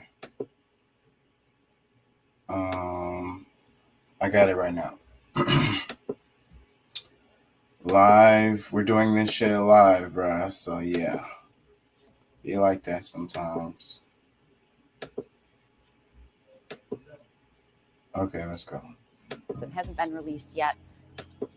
A lot of new information coming out today about the teenage suspect and the two encounters he had with school leaders the day before and the day of the shooting. Sadly, earlier today, a fourth victim lost his life. Mara McDonald live tonight outside the Oakland County Jail. Mara, we are learning a lot about these warning signs that seem to lead up to the shooting. Devin, that's right, including that this suspected shooter's in-classroom behavior had become so alarming, his parents were called down to the school the day of the shooting for a conference with administrators. And investigators are saying, from what they have discovered, this was not a spur-of-the-moment decision. Madison, Tate, Hannah, and today, Justin, all dead after a 15-year-old student at Oxford High went on a rampage yesterday, with 7 others, including a teacher, wounded. Sir, do you understand all the charges against you? Yes, I do.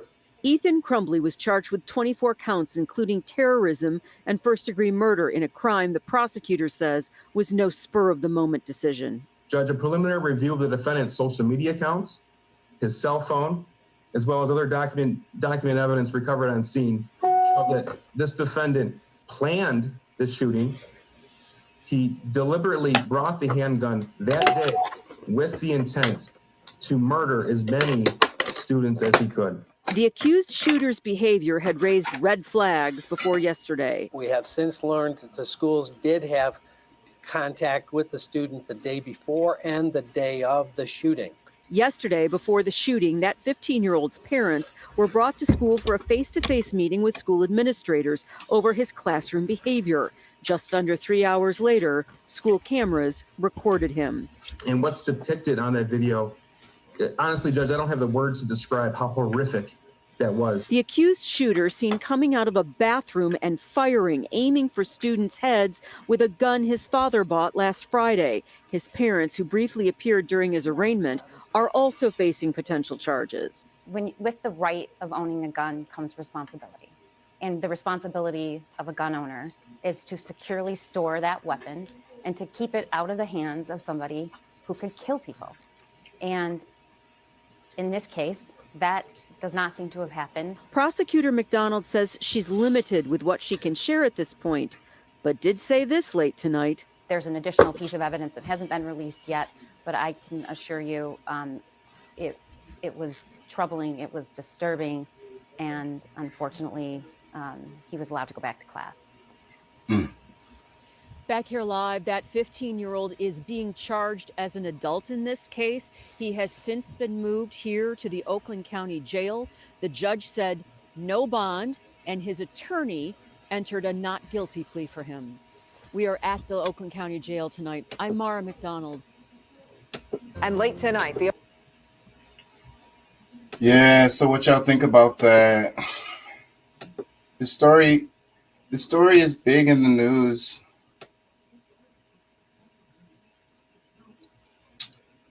Yeah, it's pretty crazy. My man, I wish Pat was here. I wanted to play this for him. Oh shit. Hold on.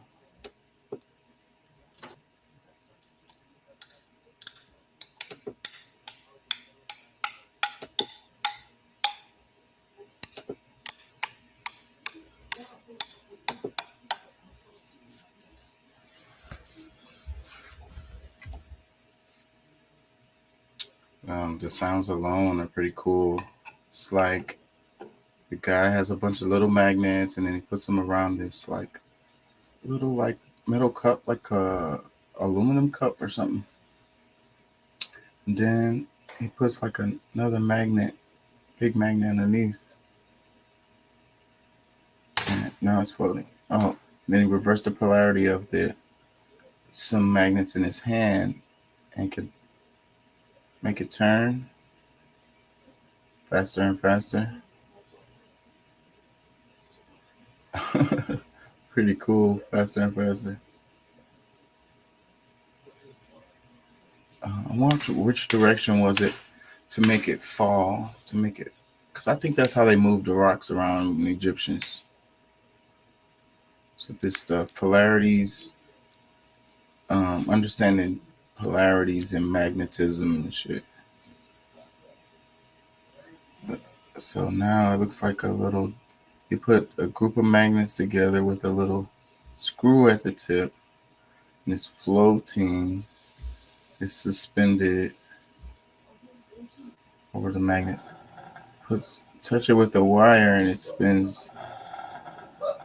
It's got a positive and negative pole. Touches both ends of the wire. I don't know how that works though. I really don't understand that. I can't. I understand that the battery, the magnets underneath is pushing on it, but why when you put that, it's like introducing I don't know. What makes it turn? That's like a freaking engine.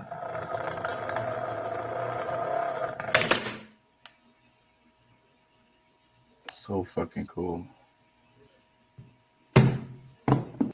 This dude got a whole toolbox of magnets. I'm sure that shit costs a lot. CDs. I used to play with them shits all the time. I used to make CDs and shit like that. So those the magnets, they come with the little rubber thing in between them. And he puts them up so that they're on both sides of the little CD thing. And they're hugging each other because of the polarities. They're two magnets. Stack more magnets. Damn, got some magnets at the bottom of the CD thing. And now it's suspended. That shit is amazing.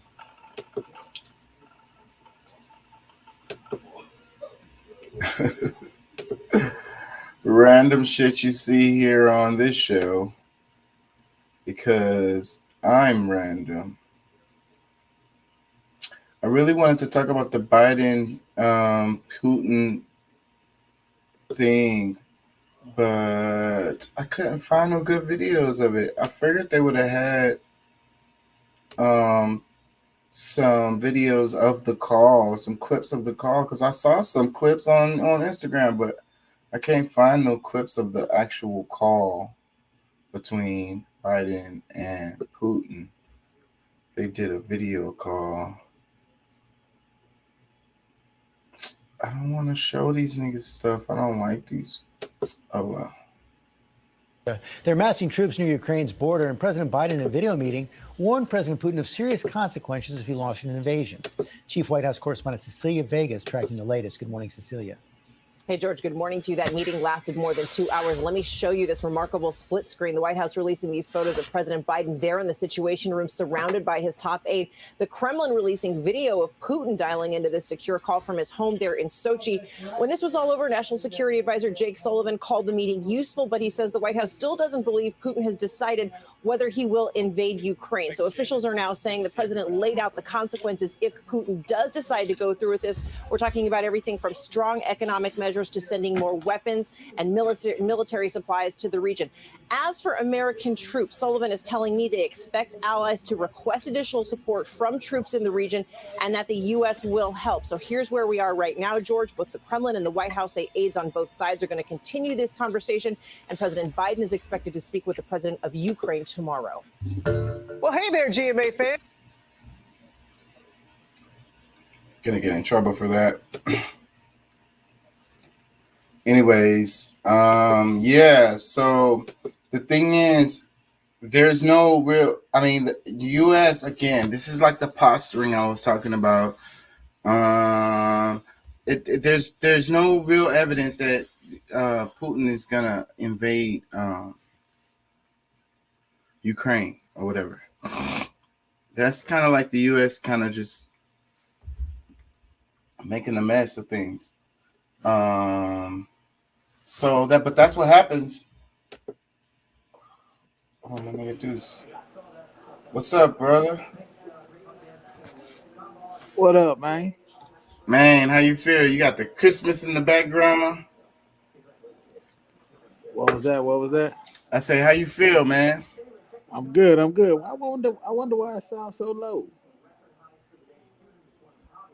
I can hear you though. Hold on, real quick. Let me hook my headset. Hold on. Yeah. So the Russia-Ukraine thing, it's just kind of like, again, it's just kind of like making a mess of things. They're all like, this is what we're gonna do to them if they do that or whatever. But it's not like they're gonna do it. So they're just like saying it's like saying someone is gonna do something, and you're like, if they do that thing that I'm saying they're gonna do, then I'm gonna do this, like type of thing. Like, even if the guy is like cutting his grass or whatever, you're across the street, like, if that guy walks over here in my yard, I'm gonna handle him or whatever. What's up, bro? You still there, bro? Yeah, I can hear you. It does sound better. Hey. Oh, damn, I lost him.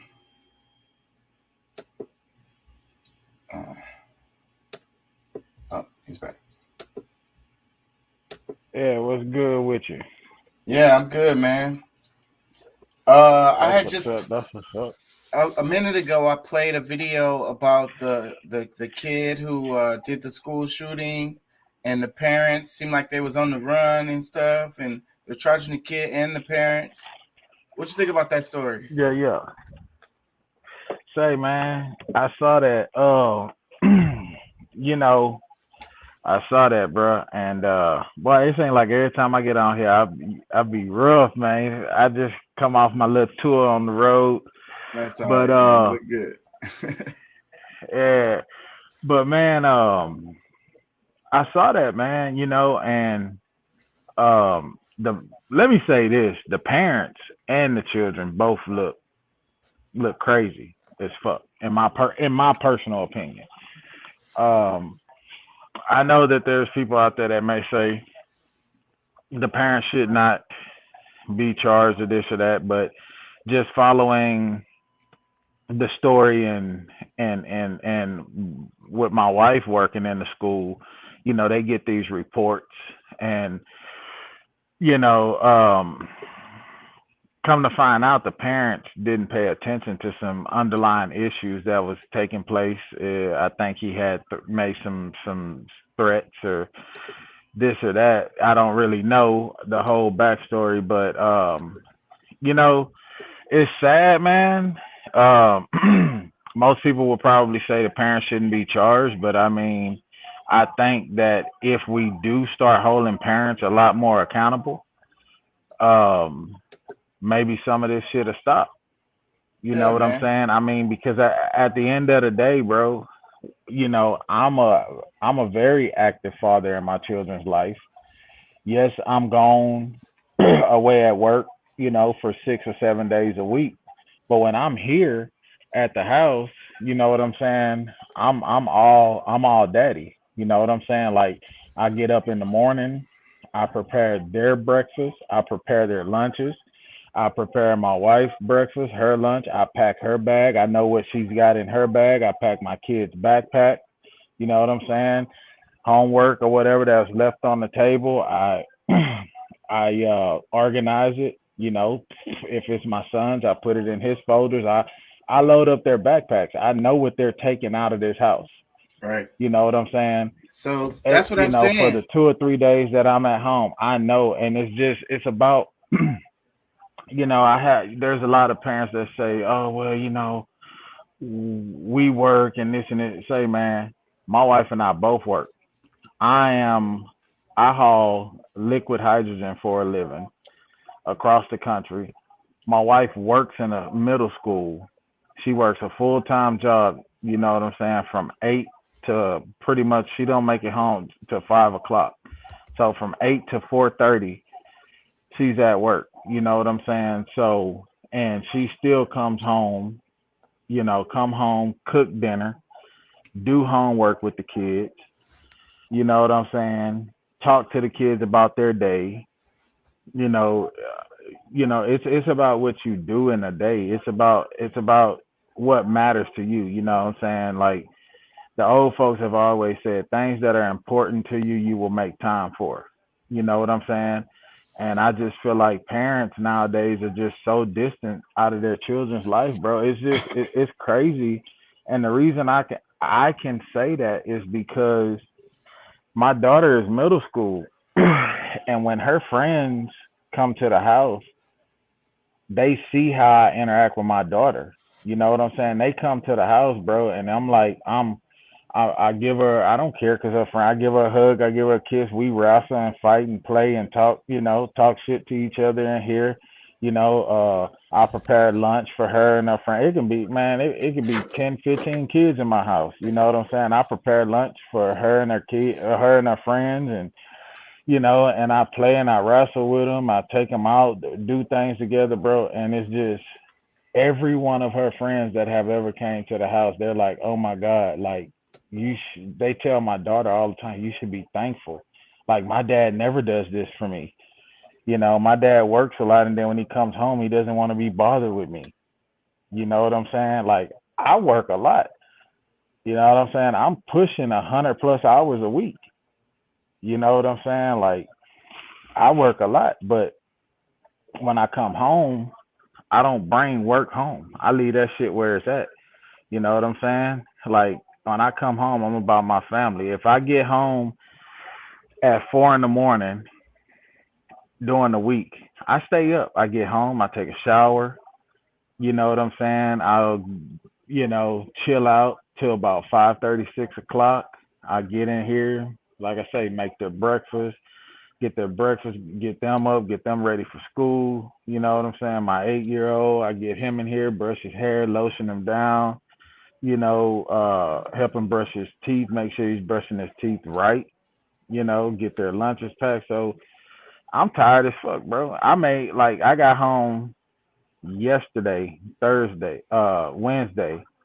I got in town, had to do a safety meeting after 100+ hours of work, driving all night to make it back to Houston, done a safety meeting, came home, went to the bank, got Christmas gifts for my wife, stayed out all freaking day. I didn't lay down and go to sleep till 11 o'clock at night. I made sure my kids were fed. I made sure they were bathed. I made sure they got to bed. I made sure to hug them and kiss them and tell them I love them, have a good night, sweet dreams, before I went and laid down. You feel me? Like I was up over 24 hours by the time I laid down, you know? So me personally, bro, I think it may sound harsh, but I think parents should be held a lot more accountable, because a lot of parents don't know what the fuck their kids are doing. You know what I'm saying? You're not finna be, hey, bro, I have them old school values, bro, like how mama don't, like, nah, you don't close no doors in my house. You know what I'm saying? You in your room, nah, open that door. I need to know what the fuck you doing in there. You know what I'm saying? Like, I'm checking. You know, like I'm checking, like for real. You know, like I'm checking. It's just simple as that. My kids have all of the latest technology and gadgets, cell phones, this, that. Like I'm checking. I'm going through their phones. You know what I'm saying? What are you talking about? I'm not invading your privacy. You know what I'm saying? Like what you got going on? I'm paying for this phone. You know, what are y'all talking about? You know, like I literally do that, bro. Like, and my kids have a real good understanding. My daughter, she's like, oh, you ain't got to worry. Like, she good, you know, like, but I'm honest with my kids, bro. I tell them about the world and how things are and how how you should be and just everyday life, you know. And like I say, you know, I know I went on a little rant there, but like I say, bro, I feel like parents should be held a little bit more liable because maybe some of this will stop. You know, we had a school, I live in League City. We had a school shooting that was very close to home a couple of years ago down in Santa Fe High School. You know, my wife's coworker, which is the one of the crisis counselors at her school, her son was in the classroom where the girl who the guy was flipping out about got shot and helped save her life. You know, that shit hit close to home, bro. You know, my wife works in the student center in the assistant principal's office. So students are in and out all day. Her door is open all day. It's not locked. It's not closed. Students have access. I worry about her every fucking day. You know what I'm saying? I worry about my daughter who goes to my wife's middle school. You know, she's a 6th grader there. I worry about her. You know, we had threats yesterday there was threats, you know, of a school shooting at her school. You know, they had to lock the school down. They had to bring the SWAT team in, you know, they had to bring the fucking dogs in, you know what I'm saying? Like the school was literally locked the fuck down. They searching students. They got dogs. You see fucking SWAT team and shit. You know, because my wife's job is literally 5 minutes from my house, right down the road. It takes her 3 minutes in the car to get to her work. And, you know, it's threats like this, you know, and that's the one thing that I love that Texas has done. You make a threat like that and they find out that it's you're being charged as an adult. Don't give a damn if you're a 6th grader. You're being charged as an adult. They taking that shit very serious, bro. You know what I'm saying? But it's just, to me, it's pure cowardness, dog. Like, man, you know how it was growing up. You know, I was the little fat kid in school, you know, growing up in the hood on the north side. You know a nigga got bullied, but I had to learn how to fight. Like, motherfucker, and then I had to learn how to cap on a motherfucker. You gonna talk about me, bitch, I'm gonna hit you where it hurt. I'm gonna talk about your mama, your grandma, your brother, and then after that, if you want to fight, we can square up, catch a square. You know what I'm saying?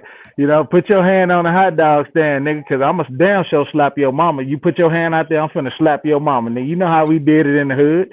Your hand was your mama, nigga. Your mama finna get dick. I'm finna put dick all in your mama face. You know what I'm saying? Like, you know, it is what it is. We finna fight it out.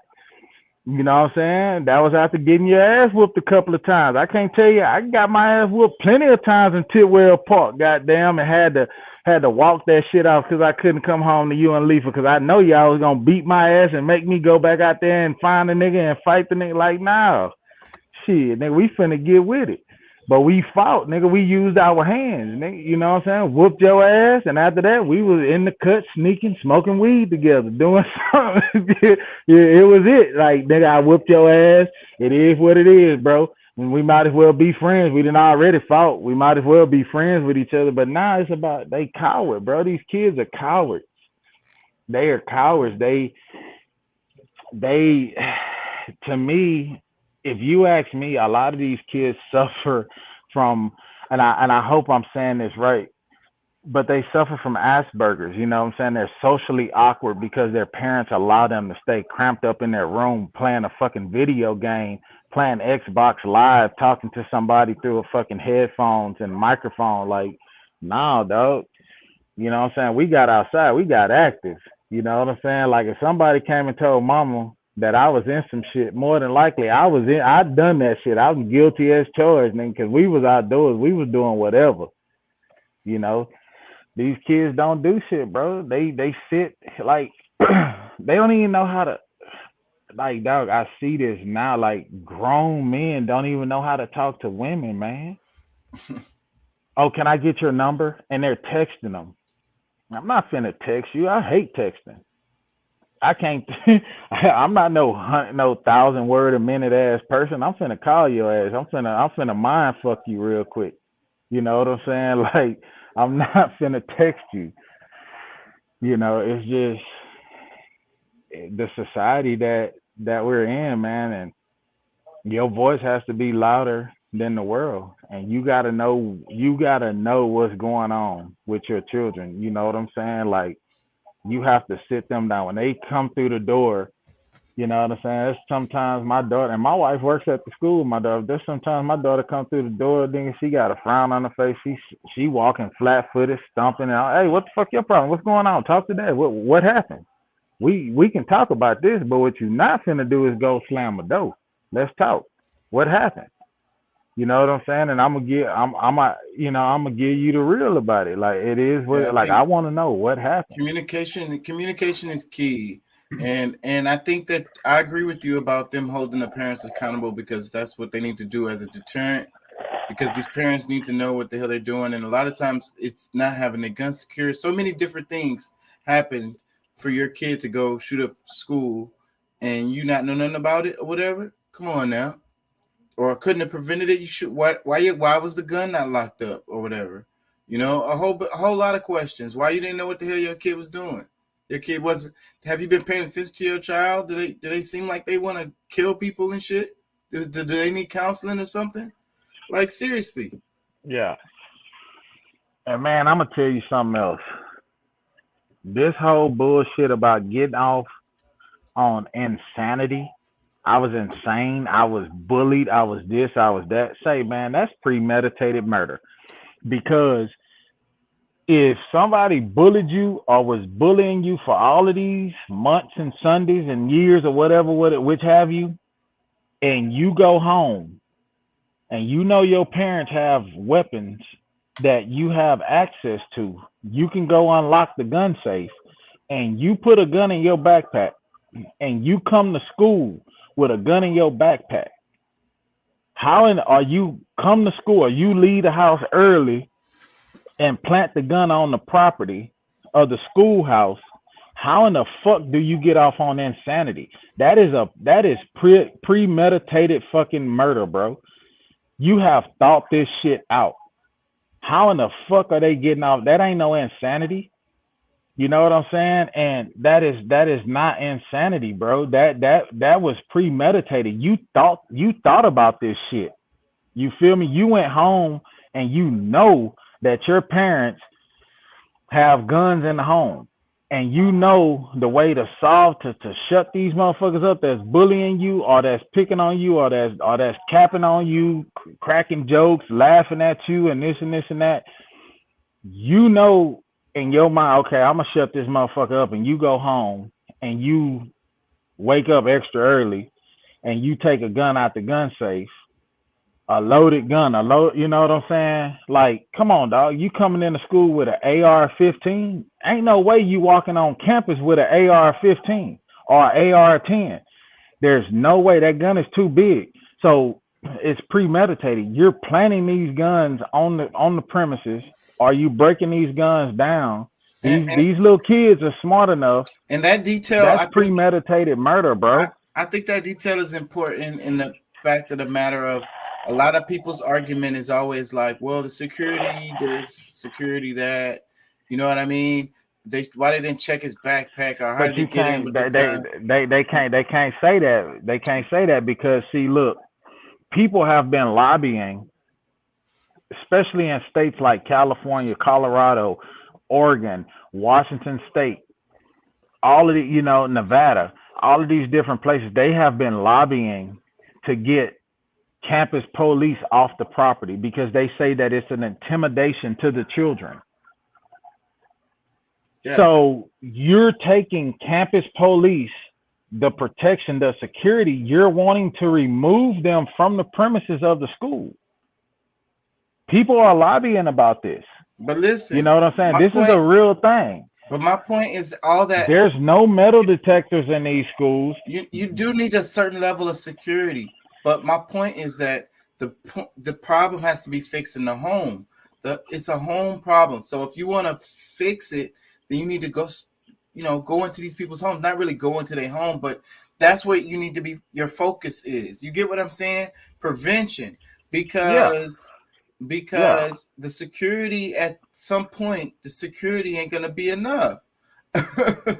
Well, if Yeah. the nigga might just decide to be on the roof across the street from the school and just snipe the security and just be sniping kids and shit. Like, it's so many different ways that they could get around pretty much any system that you would come up with. So Yeah. you know, I mean, but think about what you're saying. There's plenty of ways for them to get around any system you can come up with. So in order for them to get around that system, that is not insanity. That's premeditated. So you just killed 8 people, 10 people of your peers of your group. You should not be getting off insanity. You feel me? You should not be, in my personal opinion, you know what I'm saying? Like, I don't really necessarily want that child that's going around at this school shooting and killing people. I want them to walk him off the premises. I want him to go through the court system. I want him to go see what it is in the jails, in the prison. You know what I'm saying? And I don't think that they should have protective custody. Because you know what I'm saying? If you walk into school with a gun, that's a deterrent too. You know, it needs to be consequences for them. These kind of actions, like severe consequences for these kind of actions. You can't keep letting these. You should be locked up with these goons in the prison. You should be locked up because guess what? You going around killing and shooting up a school. Somebody that's locked up, I don't care what nobody say, man. They could be a deadbeat out here in the world. But when they get in prison and they lock behind them bars, life hits them, mortality hits them. You know what I'm saying? And they think about, man, I got children out here in this world. I ain't shit. I ain't ever been shit. I ain't ever done shit for my kids, but I want my kids to live. You know what I'm saying? So it's like somebody like that that's doing these type of things.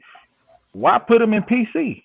You 17 years old, you go to school and you shoot up the school, you kill one person. You call yourself a man or a woman, you need to be locked up with the adults. Ain't no PC. You know what I'm saying? And it needs to be known wherever he locked up at on the cell block. Nah, don't kill him. We want him to go through the court system, but tear his motherfucking ass off the frame, but don't kill him. You know what I'm saying? Like, it needs to be, it's not, I know this may sound like eye for an eye, but it needs to be more consequences behind their actions, man. You taking innocent lives. These kids' life ain't even started yet. You feel me? Like, their life ain't even started yet. You know, you ruined your life by a choice. You made a choice.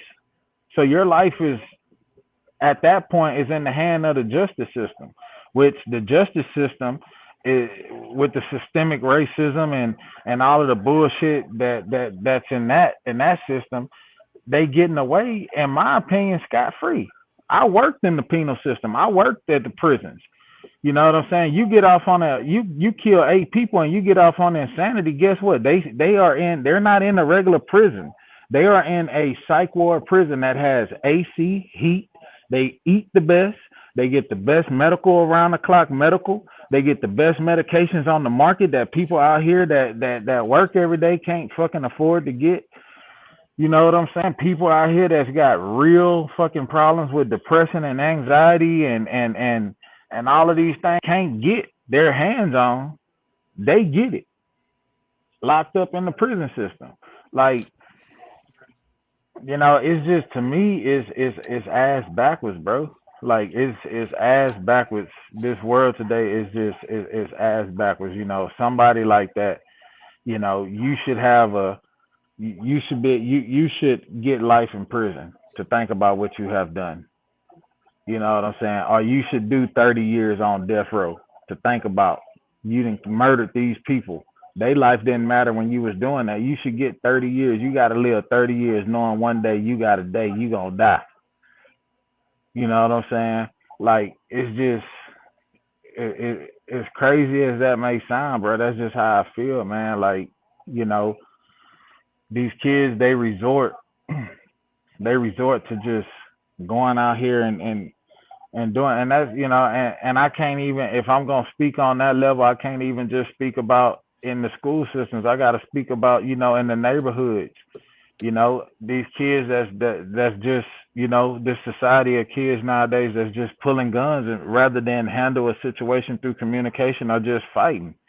You know what I'm saying? Like, we thought about things before we acted. Like, you know what I'm saying? I'm not finna just go out here and grab no, you know what I'm saying, grab no gun and shoot and kill you because you done whoop my ass or because you done squared me up. You know what I'm saying? Like, they had these kids, like men, I'm not gonna just say kids, man. These dudes out here now, they just don't have no heart, bro. You know what I'm saying? They don't have no heart. If you fight one-on-one fair and square and somebody whoop your ass, you just get your ass whooped, man. You take that L. That's a lesson. Like, okay, he outdid me. He was a little bit stronger than me. He outsmarted me. He was a little bit more well trained than I am. You know what I'm saying? But you know, people always say pride, man. Pride to get you fucked up. You know, like it's crazy, bro. It's crazy. I personally think the parents should be held accountable. In my personal opinion, with that situation, I think they should be held accountable. You know, yeah, they should definitely. I mean, that's all I got to say on that part. You know, I think they should be held accountable. You know. Yeah, man. You got to deter those parents from doing that shit. The other video I played after that was the Putin-Ukraine thing. Had you heard anything about that? Biden and Putin had a video call the other day, and they were talking about the Ukraine conflict. Man, I don't really know too much about that. To be honest with you, I don't. I'm gonna just be honest with you, man. And this shit may sound completely dumb, bro. But like, I mean, I listen to certain things, and a lot of shit I don't listen to. Like, I'm not gonna say I've become numb, but I've become, how do you say it? Like, this person, like, if I can impact the people that I encounter, whether that be on a daily basis or just meeting somebody, having a conversation with somebody, if I can impact those people, like, that's what I'm about. Because worrying myself about everything else and trying to fix everything else, man, you drive yourself nuts, bro. And like, I really haven't paid attention to it, you know, like, to be quite honest with you. The conflict on that issue, like, I haven't paid attention to it, and I'm just being honest with you. Yeah, and like, I've been out of pocket. Well, what about like the vaccines? The other video I played was talking about the vaccines in Africa, and you know, sharing the patents, the intellectual property, so that those people can produce the vaccines themselves if they want to. You talking about in Africa? Yeah, different countries in Africa. I mean, I think that if they're gonna have a vaccine that they're gung ho on, that's gonna help you, or you know, when it comes down to this virus, you know, I think why not give the patent? Why not give the full-on information on how these people, you know, in these other countries can vaccinate? Because in Africa, there's a lot of villages and things of that nature. You know, why not be forthcoming with the information? You know, like, you can't vaccinate the few and then leave these people out, because, you know, if the governments around the world are pushing for everybody to be vaccinated, then why not give them the proper vaccination? You know,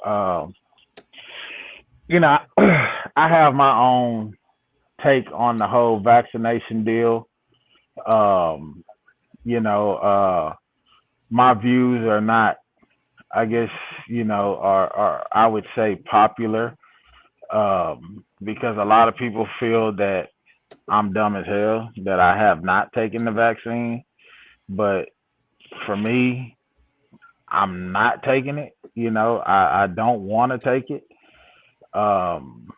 There's been enough scientific proof that shows that the vaccine, I mean, it does not help. There's been enough people to get sick, you know, after having both rounds of the vaccine and booster shots that still contract this virus. So, you know, like I had it, you know, I dealt with the coronavirus, and, you know, luckily enough, my symptoms and what I face wasn't, you know, as worse as a lot of people that have lost their lives. And, you know, God rest their souls. You know, I hate to see that people have passed away and have suffered so severely to where it cost them their lives, you know, but at the same time, you know, for me and my house, I'm not taking it. I'm not giving it to my children nor my wife, you know. But I feel like it should be out there for anyone who believes in it and who wants to take it. They should be able to get the proper treatment. You know what I'm saying?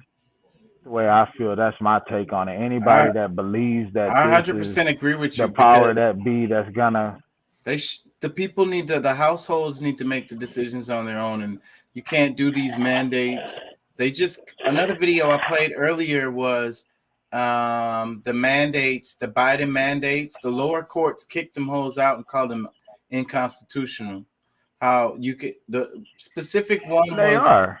You have to make, if you have a business over 100 people, you have to make everybody get vaccinated and shit like that. So they was like, nah, unconstitutional. Yeah. Yeah, I mean it is, you know. I mean but you know, if you ask me, I mean, the Constitution has been down in the dumps for, you know, for years. You know, I can't even just say that it has been any one administration. You know, there's been a lot of things that has happened over several presidents that was unconstitutional, that went against our constitutional rights and things of that nature, you know. But yeah, you know, forcing somebody to take something is ridiculous, you know, and you know, and now mandating, you know, now you body. got, it's like a violation of your body, yeah, because you they're know, penetrating you with that shit. Because you have to, they're forcing you to take this. And then it's like, regardless of what anybody feels about the whole thing, it's like the problem is them forcing you to do something that you don't want to do with like your physical ass body. You know what I mean? How can another man tell you to you know, and you don't know everybody's, you know, circumstances. Everybody's circumstances is different. Yeah. But you just want to make a blanket, most definitely, man. A blanket decision. And then for the everybody. fact of, yeah, well, that just goes back down to this whole administration, you know, and my personal opinion, you know, this administration feels like government knows best, and government should be in control, should be in total control of your life. Yeah, you know, they know what's best for you as a human being. Yeah. You know, and that's just how they feel, you know. And so, you know, as citizens, as human beings, that, you know, I feel like whether you take the vaccination or not, you should not allow them to control your life. Who are they? You know what I'm saying? Like, they are supposed to be elected officials that the citizens elect and vote in, you know. But it also, you know, for me, it just goes back to, I feel like people putting their trust in man. You know what I'm saying? Putting their trust in this one man to, you know, he's the savior. He's the everything. He's gonna make your life better, you know. And it's like, you know, and that pisses me off, man, when it comes to our nationality of people, our race of people. It's like, you got, like, y'all say y'all woke, and you want to see a change and this and that, but you don't want to be the change because you still believing in a fucking white man. Like, I'm sorry, America, for the white people that's listening, but it's just, you're putting your hope in a man, in a man, like, you know what I'm saying? Like, how about we be the change? How about we come together as a race, because we're so fucking brainwashed and divided as a race. Like, we literally fight against one another, fight against it, kill each other. You know what I'm saying? Don't have no respect for one another. Not willing to help one another. You know what I'm saying? We'll walk right by our brother that's sitting there. Like, this is me, bro. I'm going to tell you, this is me. When I walk through downtown on a date night with my wife, and there's a homeless person sitting out there, you know what I'm saying? And I could have some leftover food from us at a restaurant or something like that. We going back to the hotel or whatever. And I see them sitting there, hey, man, you want this food? They say, nah, man, but I would take a few dollars. Most people will keep pushing. I'm going to give them that few dollars. I'm going to give them what they want. Who am I to judge? You know what I'm saying? Who am I to judge? Who am I to say, man, he just finna go smoke it, go drink it up? Say, man, you never know. You giving that man $1 or $2 could be the change in him. Could make him say, man, this person believes in me enough. He gave me a couple of dollars, and I know I want to go smoke it up or drink it up. But you know what? I'm going to do something different. I'm going to hold on to this. You know what I'm saying? I'm going to go buy me a shower. You know what I'm saying? I'm going to go, you know what I'm saying? Like, I'm going to do something different with this money. You know, and that's just how I look at it, bro. Like, I don't care. You know what I'm saying? If I feel led in my heart to give somebody that's panhandling or somebody that's out there, like, I don't care what you do with it, bro. Like, if I give it to you, I give it to you. I don't care what you do with it. You know what I'm saying? What you do with it is what you do with it. I gave it out the kindness of my heart. You know what I'm saying? Because I had a little extra to share. So once I give it, you know, it's there. That's like when I give something to somebody and they want to tell, man, I sure appreciate, you know, I'm going through this. Hey, man, I don't need to know what you're going through. You know what I'm saying? I'm glad I was able to give you something. You know, now you make it do what it do. You know what I'm saying? Whether that's you have to stand out here for another couple of hours or another few days to hustle up your change that you need to get to wherever you're going, you do that. But you don't have to tell me what I understand by you being out here. Obviously, there's a need, whether there's an addiction, whether you're sincere in what you're saying. I don't need to know that. You be blessed. I wish you well. I wish you, you know what I'm saying, good health. You know, I hope you stay safe out here, man. You know what I'm saying? And it is what it is. I don't need to know. I don't need to know. I don't need you to give me a story and this and this and that, because if I feel led to give you something, I believe in my faith is strong enough, and I believe in my heart that that's God that led me to give you something. And I'm gonna give it. I'm not saying that I don't care what you're going through, but I give it because I was led to give it, because when I see them people, I don't give a fuck, man, how much I got. I make great money. I hustle. I do other things to make little money here and there and there and that. But I never say that I'm better than them, and I resonate with them because we was there at one point in time. I always look at it this way, bro. Like, and I know this may sound negative or this may sound contradicting to what I'm saying, but I always look at that person and say, you know what? Even though I have what I have, I'm one paycheck away from being where you at. You know what I'm saying? Because I can lose it all. That's just like this past week. I was out on the road. I'm asleep. I wake up. Motherfuckers been charged over $3,000 on my bank account. You know what I'm saying? Like, then hit me up.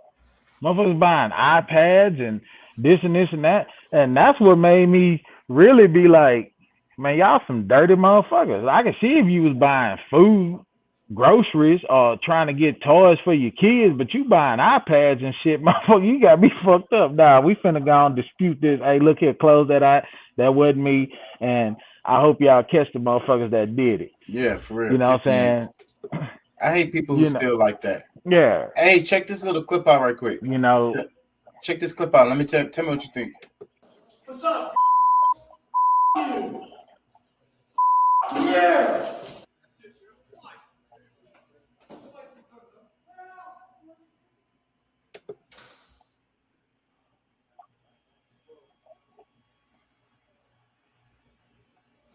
What's up?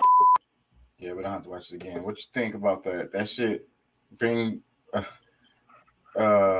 trying to figure out what happened in that part because it was kind of a little choppy. All right, I'll play that little part clip. Yeah. He headbutted the guy. He headbutted the CEO. Yeah, I seen that part. Now that shit does happen when you work down there. That's a part of it. That's a part of the job, man. Like he headbutted the shit out of that dude.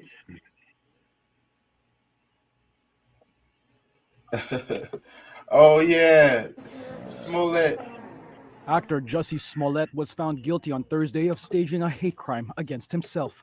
Prosecutors said it was a bid for the one-time star of the TV drama Empire to gain sympathy and boost his career. I knew this nigga was gonna get convicted. Lied to police when he told them that he was accosted on a dark Chicago street by two masked strangers in January. I knew this dude was gonna Police be say like he actually paid two for brothers real. $3,500 to stage the attack in an effort to raise his show business profile.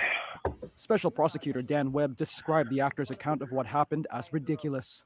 Mr. Smollett would not have lost this case as he did today unless the jury found that he lied to them.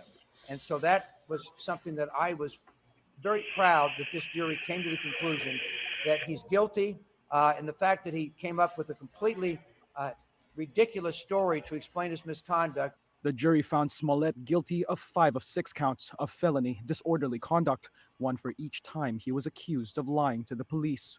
When he's sentenced, the actor will face a maximum of 3 years in prison for each count, although he could be given probation. Legal experts say he will probably not spend any significant time behind bars. Smollett's lead defense attorney, Nenye Uche, still backed the actor's innocence after the verdict was delivered. Feel 100% confident that this case will be won on appeal. Unfortunately, that's not the route we wanted. From the first day of this case, his case has been prejudged. His case has been tried in the media, and it's unfortunate. Smollett left the courthouse without speaking to reporters and surrounded by an entourage. He had claimed his attackers threw a noose around his neck and poured chemicals on him. He got while found yelling guilty and he racist got to and walk out of homophobic there? slurs and expressions of support for former president. Man, if that was any one of us, they'd be taking us to jail right now. We'd already been in jail. We would Yeah, already that dude, that dude, he gonna walk away from that. I don't even know what to say about that shit, bro. I got mixed feelings about it. You know, it's kind of one of them things. Like I kind of believe what they were saying, what the brothers were saying, because it seems, you feel me, like, but I don't know, man. I don't want to be the court of public opinion, you know. So I'm just like, hey, man. To be honest with you, I don't even give a fuck, dog. Like, whatever, man. It's just, whatever, bro. Like, interesting. That's why. Yeah, I don't really care either. Like, when. The simple fact that he's able to walk out, nigga. You already know if we were found guilty on 3 counts of misdemeanor, putting up a hate crime, nigga, you already know. We ain't walking out that courtroom with an entourage, nigga. We getting handcuffed and we finna get an orange suit once we go behind them doors. Like they gonna have you dressed out before you get back to the jailhouse, man. You already know how that finna go. So it's while you was standing, because they already knew you was finna be guilty of something. They might have had your ass. They like, okay. Man, they had your suit ready, nigga, before you went to court. Hey, look here, man. What size you say you wear? You kind of big. You may need about a 3X, 4X. Yeah, go on, put this on. So what size shoe you wear? A 10? All right, we got some socks for you. Here in Chicago, you finna have long johns. You finna be suited out before you even. Like, man, nah, that shit crazy, bro. That's crazy. That's crazy, man. But that's crazy. This That's little crazy, bro. Like, check this post out. It says, "I'm black but look white." This is from Huffington Post, by the way. Here are the horrible things white people feel safe telling me. It says, Huffington Post, "I was outside my house gardening a few weekends ago when a neighbor whom I had known for almost 30 years stopped by so I could pet his large fluffy dogs. I took my gloves off, squatted down to give the dogs a really good scratch around the ears, and felt the sun on my back. What could be better?" And then my neighbor said, "Why do you have a Black Lives Matter sign on your front lawn when all those people do is kill each other?" My lovely day screeched to a halt. "You know I'm black, right?" I said, standing up as tall as my 5'4" frame would allow. The sun shining on my blonde hair, I continued to pet his dogs because I needed the comfort of petting dogs at that moment, and because I needed to keep my hands busy so they didn't slap the man's face. After the usual back and forth of him saying no and me saying yes, and then him trying to gauge exactly how black I was by asking which of my parents was black and me replying both, we had a very uncomfortable conversation about racism. That's interesting. What you think about that? man, to be honest with you, I can understand that, because I can understand where she's coming from, man, because colorism is a big thing, even in our communities as blacks. You know what I'm saying? Like, I have been in the industry that I'm in, you know what I'm saying? Even me coming in there, like, I went in there yesterday looking like this because I can't get into the barber until in the morning. You know what I'm saying? I went in there looking like this. You can clearly see I'm black. Hair, my goatee, mustache. But in the industry that I'm in, bro, like, and I don't even, like, to be honest, like, I don't even mingle with them like that. Like, I'm really out of sight, out of mind.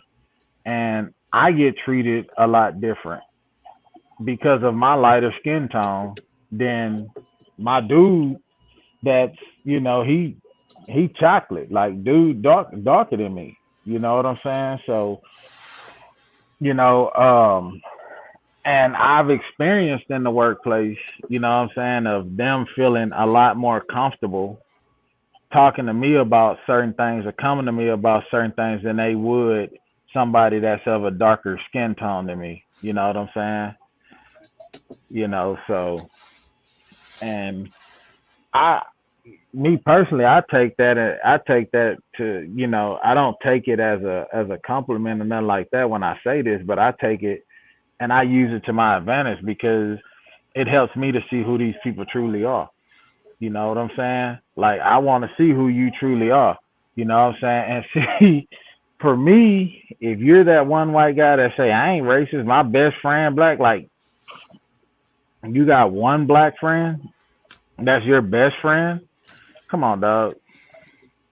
I ain't even trying to hear that shit. That is so stupid. At the end of the day, the racism is so dumb as fuck. Like, the skin tone. This is an example of how stupid it is. It's so dumb. It's based on some damn phenotypical skin tone as, like, I don't know. It's so retarded to me. But you remember my aunt. You see, like, go back to her picture. Okay. My dad, you remember my dad's sister? Yeah. They look exact, like, both of their parents are black. Yeah. And both of my dad's sisters and his mom look exactly like this woman, bro. Mm-hmm. Skin tone, you would think they white as fuck, but they black. Both parents are black. Mm-hmm. You know what I'm saying? Like, both parents are fucking black. It's a lot of... You remember my Aunt Cheryl, my Aunt Glenda, and my grandmother Patricia, which, God rest her soul, she passed away a year ago, my grandmother, but they look just like that. Exactly to the T. Only difference was my aunt and them, they would dye their hair jet black, but they were fucking blonde headed, just like fine hair like that. You know what I'm saying? But they dyed their hair jet black. But yeah, like my aunts, like all my family in Louisiana, they all look like that. Every last one of them all look like that. You would think they white. Yeah. So that's what shows that it's dumb. You know? It's really, really stupid. But Really, shit, really dumb. when I first came around, you remember how light skinned I was, man. Shit. Sandy red hair, real light skin. Yeah. Like, yeah. That's why it's dumb as hell. well, man. what's the name at tonight, man? Pat, I don't know. I texted him. He didn't hit me back. He probably sleep. Oh, okay. What about your other dude? I forget that guy's name, man. The one that be real emotional and shit, talking. Be like, Curtis. no, what's his name? I forget dude's name. That's Yeah, Curtis. Curtis. What? He ain't around tonight. I texted him too. He didn't hit me back either. I'm telling. No telling. People Yeah. got lives, you know. Yeah. Yeah. Yeah. I didn't even know that you had texted me, man. I was sitting here. I was trying to do my thing, wrapping up some my wife's Christmas gifts and stuff that I got her, and then I ended up getting some new phones and stuff. So I was trying to set them up online through Verizon, the new phones for myself and my kids, and was getting them set up and stuff. And it's crazy, man. Like it's crazy. Like when you do device payments through Verizon, your phone is so easy to activate. But I bought the phones. Like I traded in 3 phones, and they got a special like $650 off. So I traded those phones in, and so I ended up paying the remaining balance off on all 3 of the phones. And I go to activate it tonight, like, bro, it was like ridiculously stupid to try to, like, it was no activation links or nothing. And they're closed, so I started chatting through their 24-hour chat deal or whatever. And finally the chick called me and we talked, and, you know, and she walked me through the deal. And I just asked her, I was like, why is it that I got my wife a phone probably about 3 months ago, and it's on device payments? It was super simple. And these phones here are paid off, and it's telling me they can't be activated. Like, what the hell? Like, it's one of them things they're trying to keep you in debt or something, man. Discourage you. It's all a Man, damn it's crazy. ripoff. It's crazy. You get out of the to protect yourself from this threat. I take no steps. I have a rifle. If anybody comes to my house without a good reason, I intend to try and use it. And that's all. Right now. No, I don't worry. I tell you, I'm a man who believed that I died 20 years ago, and I live like a man who is dead already. I have no fear whatsoever of anybody or anything who are going to kill me. You get out of the What will you take to protect yourself from this threat? I take no steps. I have a rifle. If anybody comes to my house. Malcolm X quote. I couldn't pass it up. Yeah. Yeah. That's crazy, man. That's crazy, man. I heard you guys had a damn good Thanksgiving, man. Yeah. I did some cooking. What's up? I really wasn't intending on, because they asked me to just do some desserts, but I did more than that because okay. Situation. But yeah, it was pretty cool. That's what's up, man. Yeah, man. My wife let me mess with the turkey for the first time ever in 15 years, and and so you know, I be barbecuing and stuff like that just for the family.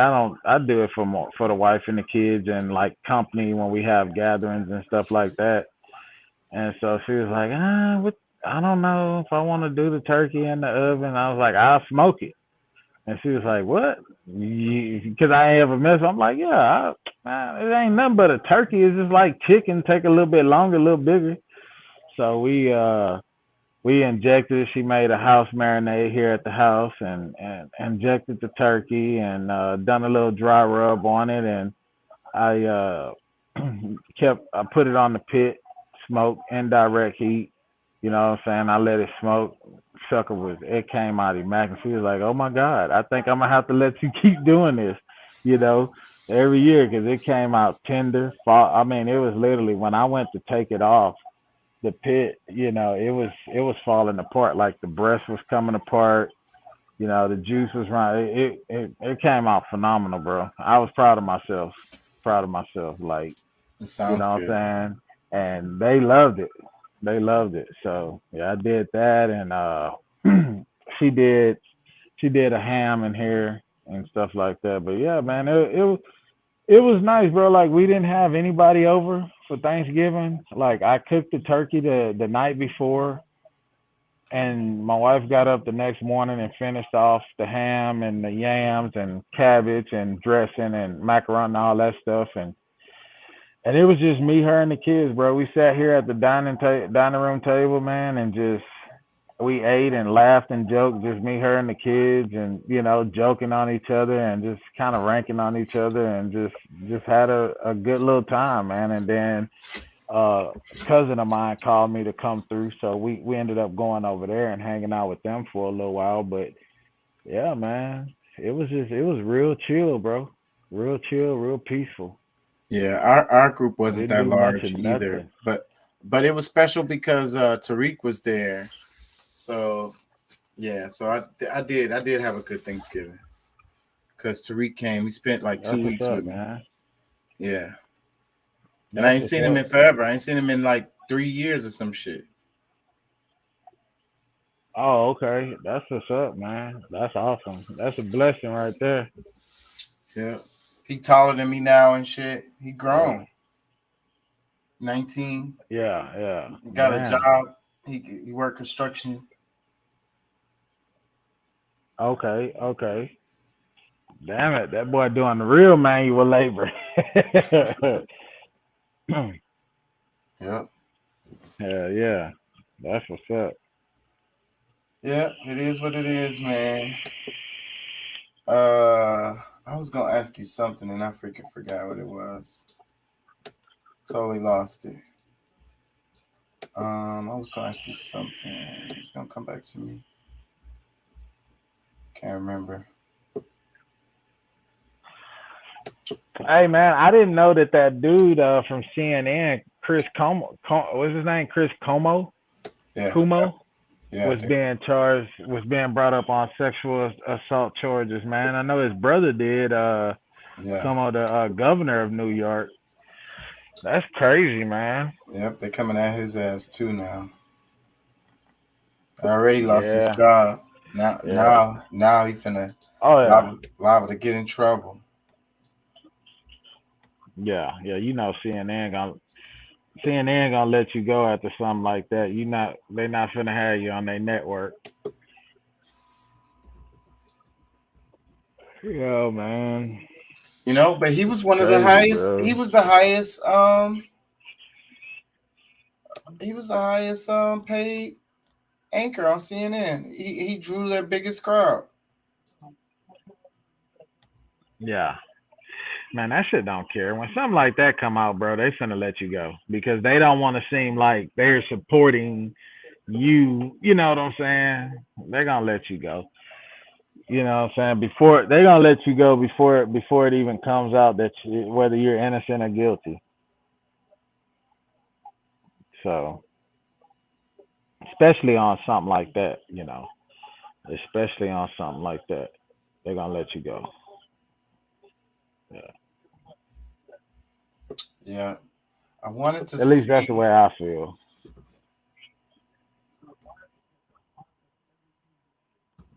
Fred Hampton. What was that, bro? The dude they killed from the Black Panther Party. Here it is. I found. Did you ever watch that movie on that? I watched a bit of it. Yeah, they came out. What was that on? That was on Netflix. I think that was Netflix. Yeah, I caught a bit of it, so. and I told myself to watch it, but I couldn't get into it for whatever reason. I ended up not watching the whole thing. Like I just caught a little bit of it, and I never went back to it. I got you. Did you watch it? Yeah. I watched it. What'd you think of it? I watched it. I don't remember watching the whole thing. I thought it was pretty good, man. I thought it was pretty good, man. But I don't know, man. It's just like for me, it's like watching those kind of films. Even like watching like all the old school films. You know what I'm saying? Like back, slavery movies and things of that nature, and just seeing that shit being acted out, bro. Like it.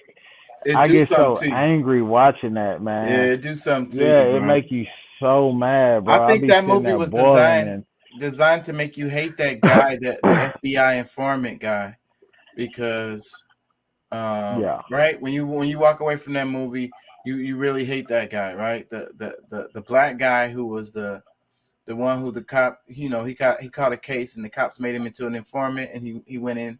He's the reason why they had the floor plan for where Fred Hampton was and all that shit that morning. Yeah. Yeah. So and they didn't go in there like asking questions, dog. They went in there just straight shooting. Pop, pop, pop, pop. It was an assassination. So that's what this guy is going to talk about here. Give me a second. I'm going to take a quick break. Check a little bit of this video. I'll be right back. All right. Fred Hampton. It's very important. 1969. Fred Hampton, age 21, Mark Clark, age 22, are assassinated in a damn contract killing between the FBI and Chicago Division and the Chicago Police, 2237 West Monroe Street. They're killed there. He's shot while he's sleeping in his bed. His partner, Kua Njeri, who's still alive, she's 8.5 months pregnant with their son. Chairman Fred Hampton Jr., still alive, still struggling, swinging with both fists out there. In fact, Jeffrey Haas has an excellent book called The Assassination of Fred Hampton. It came out last year. And again, I don't know what I did with my copy. It's around here somewhere. I couldn't put my hands on it in 24 hours. But the killing of Fred Hampton is very important for a number of reasons. Fred Hampton, who grew up in the middle class, working class community, Fred Hampton, like Claudette Colvin, was a member of the NAACP Youth Division. In fact, he's president of the NAACP Youth Division. Fred Hampton began to, let me see if I pulled a couple of those books too, because I was able to put my hands on them, but if I don't see them right now. In fact, I would recommend for folks, if you really want to get a nice little single gloss piece, and we talked about this book before, Black Against Empire, The History and Politics of the Black Panther Party, a wonderful international version of the history of the Black Panther Party. There's a chapter in here, chapter 9, is it? Let me see. Chapter 10, Hampton and Clark. That tells you the history of how this thing fit.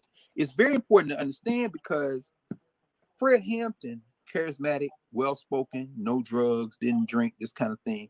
Fred Hampton was the one, in fact, Jacoby Williams, for those of you who want a more academic gloss on this, Fred Hampton was one of the members who helped found the Illinois State Division branch of the Black Panther Party. It was a state level branch. Mark Clark was in town in Chicago. He got murdered there. He was in the house that night.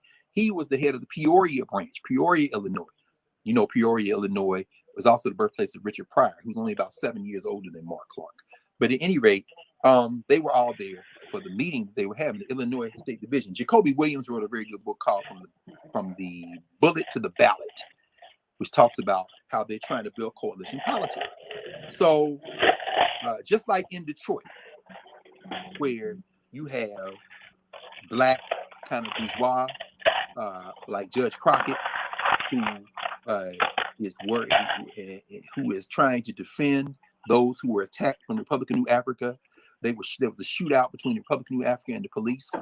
The Republican New Africa was meeting at New Bethel Church. Reverend Franklin, C.L. Franklin, Aretha Franklin's father, is the pastor. He let the Republican New Africa meet there. Ms. Parks on the staff of Conyers is generating support for the RNA because they're going to try to railroad the RNA for shooting and all this kind of thing. So Judge Crockett, the Republican New Africa is involved. All these politicians, Rosa Parks is building coalition up there, among others, to try to defend them and promote them. Remember that movie Detroit, John Boyega?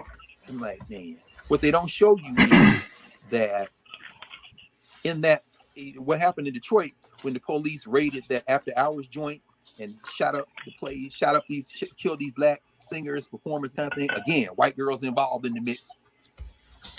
After it was over, the Detroit community put the police on trial. Who was on the jury? The people's jury, among others, Rosa Parks. Convict those cops, even if just the people of Detroit convict these cops. So this kind of multiracial coalition, well, this black coalition in Detroit was a multi-racial coalition in Chicago. Why? Fred Hampton says we should be able to build some coalition with these white boys. So why don't we see, can we talk to them? He reaches out on all sides. He reaches out to the Young Patriots. The Young Patriots are white, they call their part of town Chicago hillbilly Harlem. He's just like white boy. You thinking, and this is some MAGA type cats, except they also been kind of reading revolutionary stuff, and they saying we're all poor, we all being exploited. Hampton starts meeting with them. This is the problem. This new emerging black people, the Black Panther Party, meeting with the poor whites. Yeah. And not only that, on the other side, he meets, and that's why I'm mad now because I don't know what I did with the book. I brought it out, my man Lance Williams. Hold on, this is gonna bother me because wait a minute. Here we go. He meet with the gangs. Fred Hampton meets. This is a book by Natalie Moore, good sister Natalie Moore, Howard grad, and Lance Williams. My man Lance Williams works at the Center for Inner City Studies, the Jacob Carruthers Center for Inner City Studies. He's gonna go on to talk about how the idea of the Rainbow Coalition came from Fred Hampton. Now everybody knows. And basically, he's saying that's the reason why they killed him. Vice Lords, the Gangster Disciples, because he was bringing the gangs, the white folks together. Hampton reaches out to Jeff Fort, the poor whites, the poor blacks, bringing them all together. Bobby Rush, Congressman Bobby Rush, now who's also a Panther in the Illinois chapter in Chicago. They saying, hey, we should have some kind of coalition. Can we figure out a way to build political power together? And the gangs is like, yeah, you want to join the gang? I don't know. You want to have a conversation? Because Jeff Fort is brilliant. Meanwhile, what does counterintelligence program do? So, anyways, what do you think about that? The idea of like, why do you think they killed him? You said you watched the movie. Well, why do you think they killed him? Because after watching the movie. they didn't want him bringing people together the way that he was, man. I mean, you think about that shit. Like, you bringing whites and blacks together, the two strongest, the two powerful races, in this country. They didn't want that. You know what I'm saying? And they, furthermore, who is this nigga bringing all these white folks, in on his side, Yeah. Like, they didn't want to see nothing like that happen, man.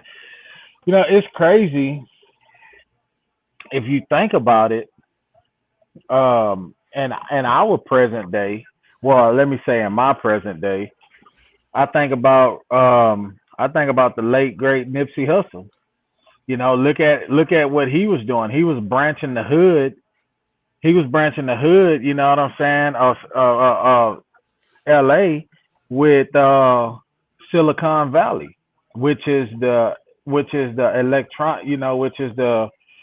not electronic, but the technical mecca, pretty much technical mecca of the world. You know what I'm saying? The smartest people in the world are in Silicon Valley creating things. He was bringing that together. Not only was he doing that, he was trying to bring the police and the community together. He was set to have a meeting with the police that Monday morning. He got killed, on a Sunday? That Monday morning, he was supposed to have a meeting with the police, and bringing the community and the police together, to try to help with the gang and gang conflict and police conflict in the community and things of that nature. So the powers that be didn't want to see that. because just think about how much they make off of the corruption. You know what I'm saying? And Look, down in those areas, man. that's touching on something. They didn't want to see somebody like him. They didn't want to see somebody like him, a young black dude that was once a gangbanger, now turned his life around, but he's turned his life around for the better. He's helping the community. He's doing a work in the community. He's taking the talent and the smart of our young African American and brown kids in these communities and partnering them up with Silicon Valley. Not only that, he's bringing the police together with the community. The powers that be didn't want, and then the prolific shit that he was talking about, man, the truth that he was speaking, they didn't want that, bro. He was waking a lot of people up, and not just black people, because Nipsey was well known across every race, pretty much. You know what I'm saying? Like, he was waking so many people up, and the power that he had, bro, the power that he was gaining, they didn't want that. So it's the same thing with Fred Hampton. They didn't want to see that, bro. They didn't want to see. If you think about what they were trying to accomplish was to actually have been successful, and he lived and was able to create this coalition and band these people together, just think about what the world would be like today. You know what I'm saying? And it's like so many whites are fighting not to be a minority. Y'all are already a minority, bro. The world is waking up to the bullshit that y'all are on. You know what I'm saying? Like, in my opinion, man, I'm not saying all, but these motherfuckers that's the powers that be, dude, they are some of the most genocidal motherfuckers there is, bro. You know, they're killing people. They're killing people in mass numbers. You know, like, it's some crazy shit, bro. Like, they don't want to see that. You know, just think about you doing this podcast, King Chaka Entertainment. You get out there and your shit hit off, and people are listening to you, and you're speaking power. You're waking people up. You're stating facts, and not only are you speaking these facts, but you're showing the literature behind it. You're giving people references of the shit that's out there. You think after a while they ain't gonna come after your ass? Are they gonna try to blackball you? You know what I'm saying? Like, it's just, they don't want you to know that shit. They want you to be dumb. You know what I'm saying? They want to keep the crime. They want to keep the divide. They know if blacks and whites and browns come together, say, dude, that'll be a movement like no other. That'll be a movement like no other, man. Them old ass white folks up there in DC and over there and the Rothschilds and all of these powers that be, they don't want to see that shit, bro. Why do you think they're pushing so hard for this AI shit, this artificial intelligence? Because that shit ain't gonna discriminate against nobody. That's their key to get out of. Oh, there's no discrimination. This is a robot. You know what I'm saying? And Elon Musk said it the best, dude. AI is worse than anything that they could ever do to humankind, to human beings, to mankind. It's the worst thing ever for us. Well, I this think it would be the artificial worst intelligence thing shit for the police department, because like you were saying earlier, the disconnect between the people and the police department is an issue. They need to bring the community and the police department together. That's still an issue to this day that needs to be dealt with.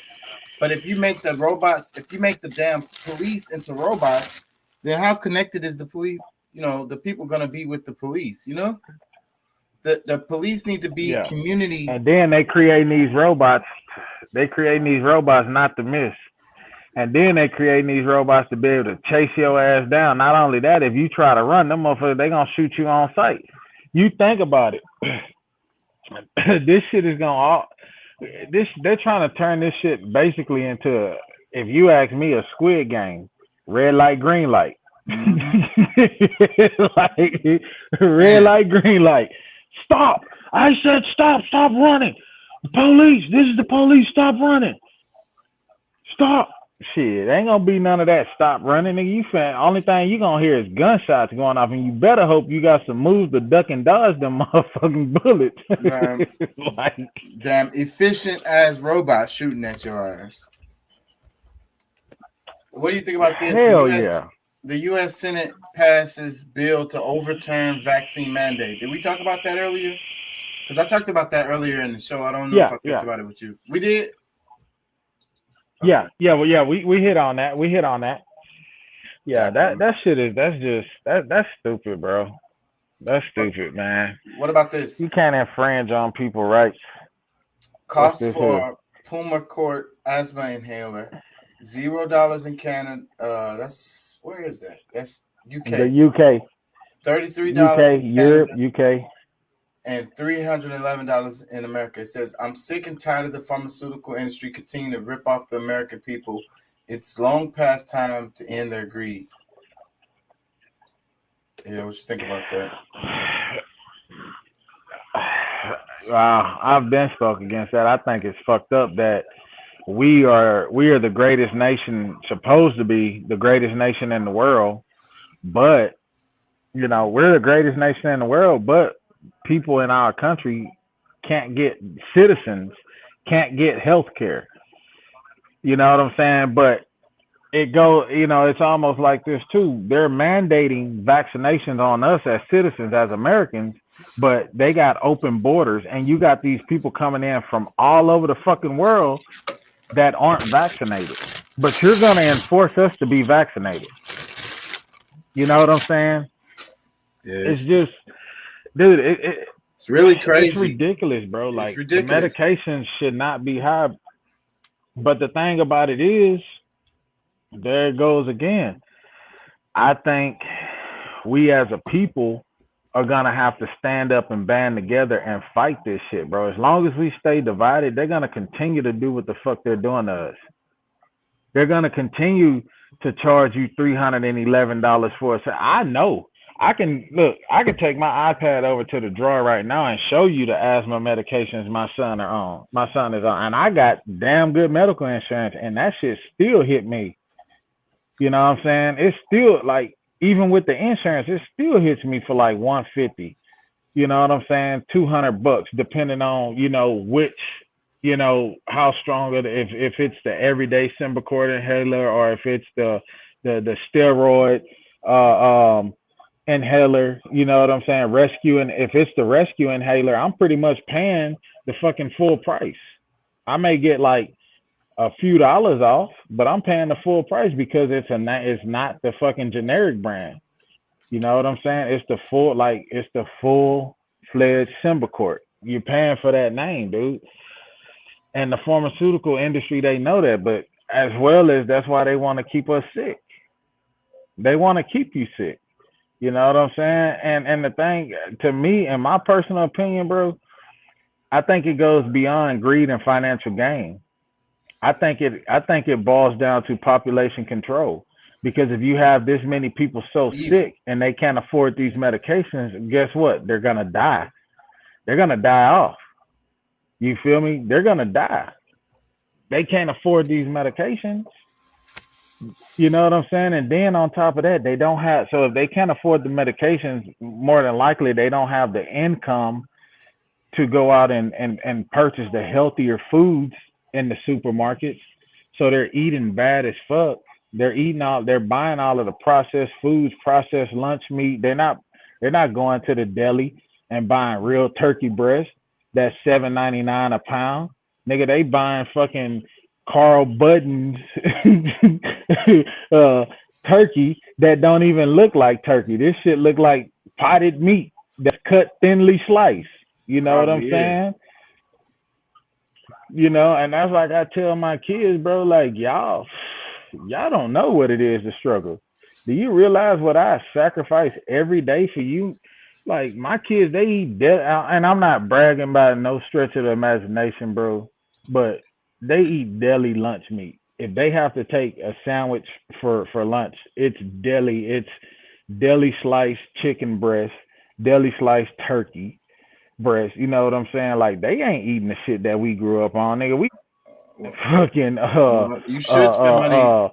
wraps, bologna, and and that fake ass salami with them big ass peppercorn season that we used to have to try to pull out that shit. You know what I'm saying? Like they eating good shit. You know what I'm saying?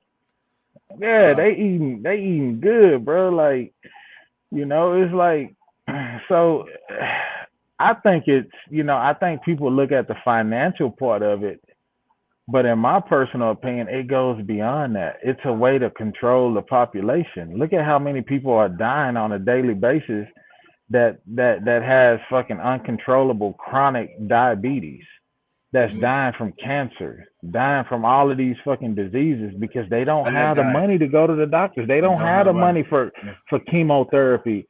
They don't have the money to go and buy these fucking medications that could cure them or at least slow down the process of what cancer is doing to their body. You know what I'm saying? Like, they don't have it. So they know the majority of motherfuckers that get caught in them situations just to endure. Like, we seen it so much growing up in the hood. Motherfuckers that were sick all the time, they done drugs heavily. Why? To fucking ease the pain. They hurting all the time. They can't afford medications. They done wore out they welcome at all of the county hospitals. You know what I'm saying? The county hospital had them sitting in the motherfucking ER for 24 hours and filling them up with just bullshit Tylenol. They're not giving them the good shit that's gonna help them to help the pain subside and let them get a good night's rest. They're giving them Tylenol and ibuprofen and telling them it's, it's fucking Tylenol 4s with codeine in it, or it's, giving them inject like. So what they do, they go to the dope man. You know what I'm saying? They go hit a line of coke or go get a crack rock.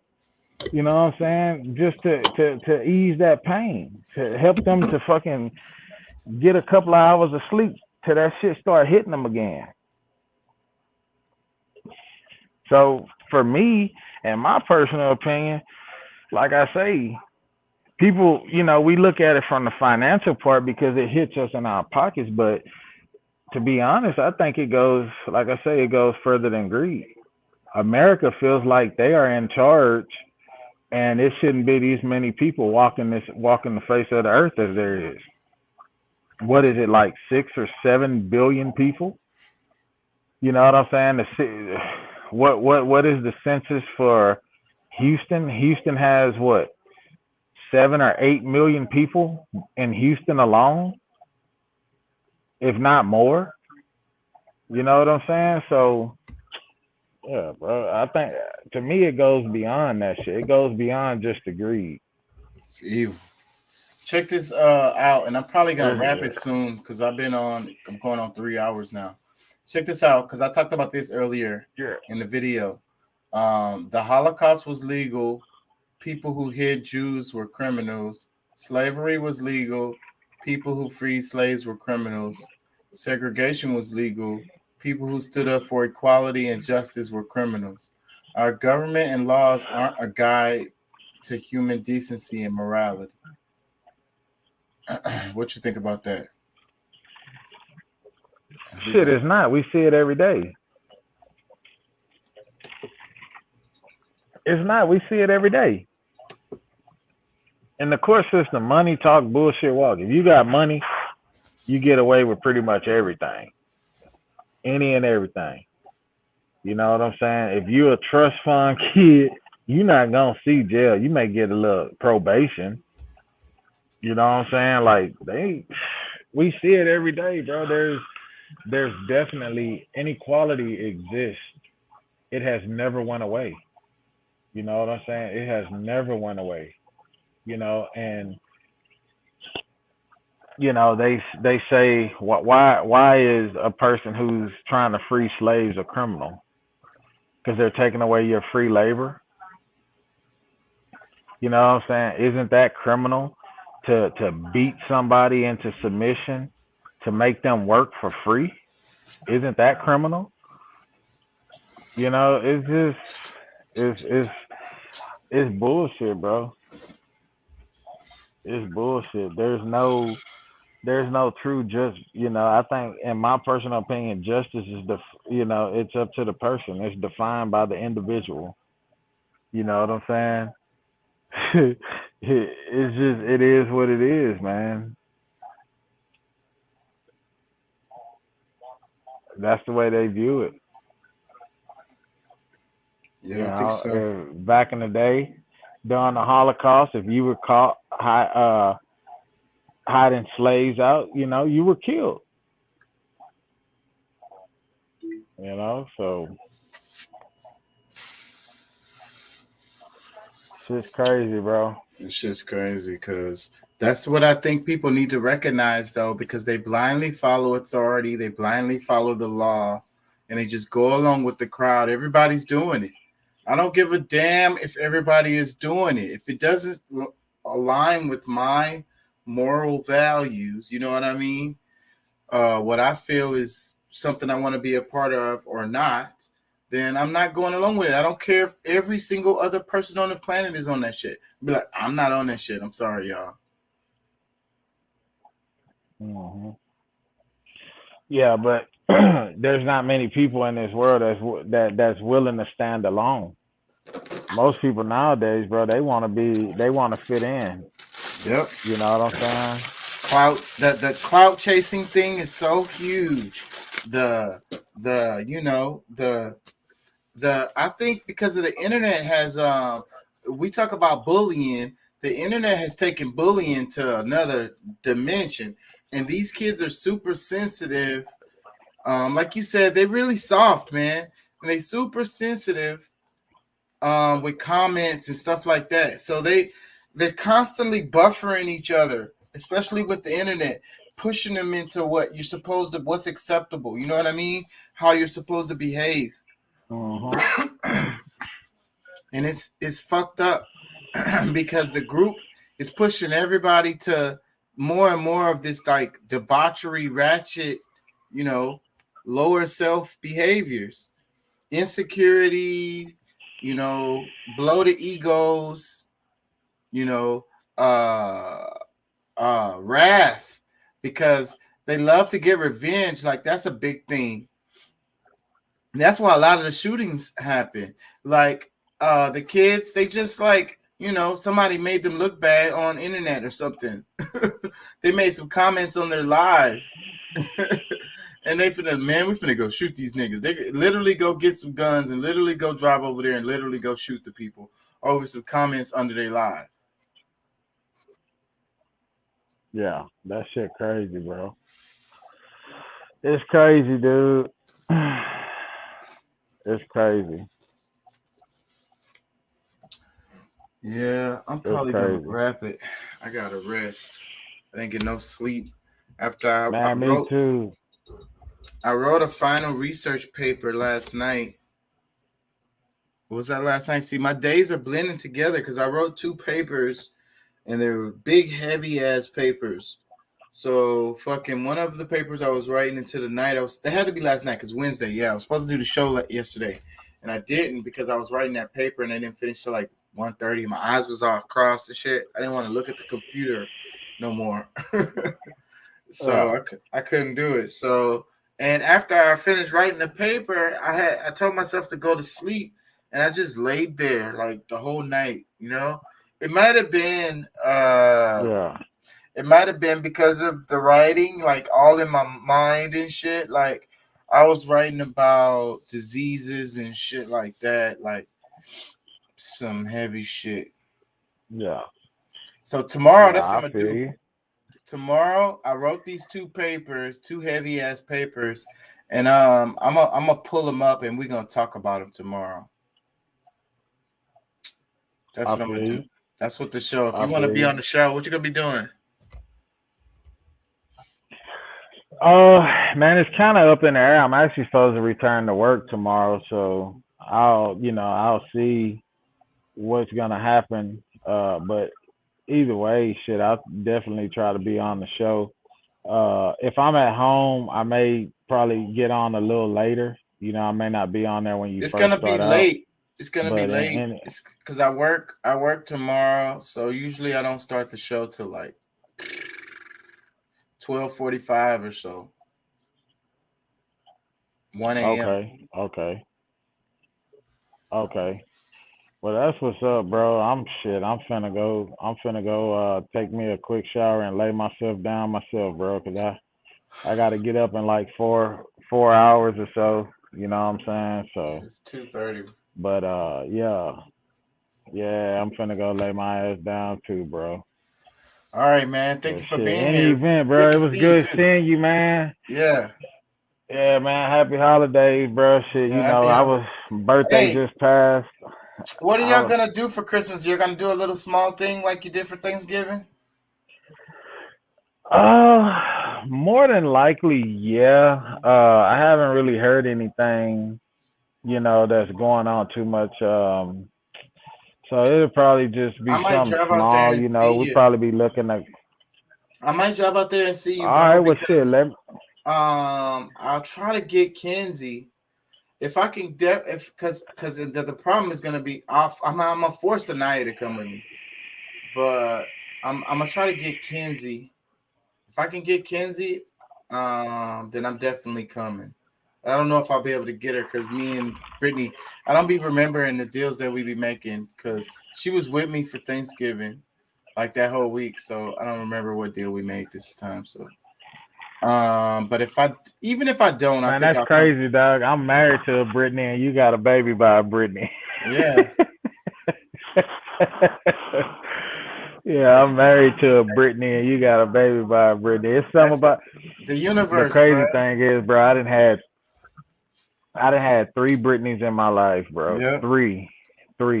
You know what I'm saying? The last one, well, actually, she was the first one I ever got down with.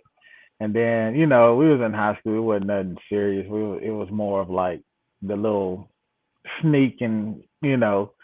Then the other one, it really wasn't no relationship. It was a kind of a little thing. And then the other one, it was just she thought that she wanted to be lesbian or whatever, and I caught her at the right time, I guess, and and broke that mold. You know what I'm saying? And then it came back around to this one, and you know, and the other one, you know, the one I was telling you about, thought she wanted to be lesbian. She's made a career out of the Navy, so she's made a career out of the Navy. So, you know, bro, I can't wait to go to the barbershop in the morning, man. I'm looking at my face, dude. That's what I gotta do real quick too. Is pluck these I'm gonna wait a couple of days ingrown hairs, man. so I can look good for I Christmas. hate this shit, bro. I read some deal online that told while I was talking to this blogger, and he told me to stop putting clippers on my face. Yeah, that's what it is. He told me to buy that Magic Shave because I got super sensitive skin, I guess. Yeah, So he told me to I buy the have the Magic same. Shave and like mix That's it why I up go and to the barber. put it though. on, and it'll. The Magic Shave didn't work for me, bro. That chemical ass shit burnt the shit out of my skin, bro. I tried that shit and it didn't work out for me. I have the same problems, but that's why I go to my dentist. I go to the barber too, man. And he uses really. I go to the barber too, but I'm still breaking out. Yeah, the clippers got to be really clean. I go to the barber. And then it's better if they don't get too Yeah, close. well, what I do. But it's really about the cleanliness of like the clippers. That's really what it is, bro. Like, that's really what it is because your skin is real sensitive, and that's what I noticed. Because when I cut my hair at home, and I was cutting my hair at home, and then I was having these problems, and it was because my clippers was dirty as fuck. Like that's what it be, and that I prefer to go to the barber because they tend to keep their stuff cleaner. Yeah, so I think that's the best thing. Man, I got some of those Andis tea trimmers that I use here at home. Yeah, and I go with the grain instead of against the grain, so I don't bump up. But like I have all kind of sanitizing stuff for the blades. Like I have a can of air that I shoot in there and I spray it. I clean them out with the air and the brush, and then I spray like this little I spray this disinfectant on them, and I change my blade. Like I don't keep a blade on there long. Like I literally, because I'm not like a barber that sharpens my blade and shit. So like I'm constantly at the beauty supply, and I don't buy the cheap blades, man. I buy the blade for my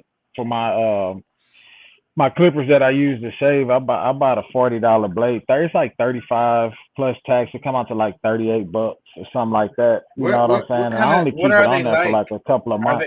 Are they like the kind that you use to like They're the hair? Yeah, they're the trimmers. I can go grab them if you got a minute. No, that's okay. I'm just curious. Like they're the little, ones. you know the ones that they use Smaller. for edge ups and the smaller ones for the edge up, and they're made by Andis though. I think it was like I bought them at Sally's. Sally's Beauty Supply.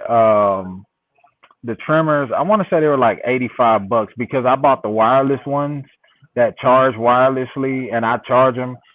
You know what I'm saying? But I think what it is, my barber was telling me that I just need to shave. Like anytime I start seeing like a shadow coming in, I need to just go ahead and shave it because that's one of my no matter problems. what, bro, The it's hair just curls up and it goes back into the pores. So there's multiple issues. Yeah, that's another one of the issues is that the hair is super curly. As soon as it grows, it like look at my shit.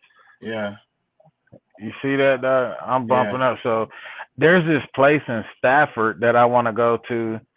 I called and talked to them, and they say that they can help me out. It's Black-owned business. It's called Beautiful Creations. It's over in the Stafford area. It's called Beautiful Creations, and I'm gonna go there and get a full-on facial, and they're gonna focus on this. They're gonna go through and because even though like you shave, you don't get all of the hair out of the pores and stuff. So they're gonna go through there. She told me it's gonna hurt a little bit, you know what I'm saying? But they're gonna go through there and like get all of those ingrown hairs out of there and do like a full-on facial treatment. It's gonna cost about $80, but I'm gonna go and get that. I'm gonna go and get that done, bro, and see if it helps me out. It's the regular care, because that's why I say going to the barber is good, because somebody who is kind of like taking care of your skin over time. Because if you regularly go to them, then they're like caring for your skin. If that makes any sense, it's kind of like getting a professional to care for your skin over time. Because if you go every 2 weeks, or every whatever it is, every other week, every week, whatever it is. Twice a month, whatever it is, they're taking care of your skin. Yeah. So I'm gonna get this shit off my face, but man, I ain't gonna hold you, bro. You have a good night, man. Let me go. I'm gonna go run in here and get my ass in the bed, bro. I'm gonna take me a quick ass shower real quick and go lay it down, dog. All right, man. Peace and love. Thank you for being here. We'll get up. Hopefully you can join the show tomorrow. Bro. Love you, man. You be careful.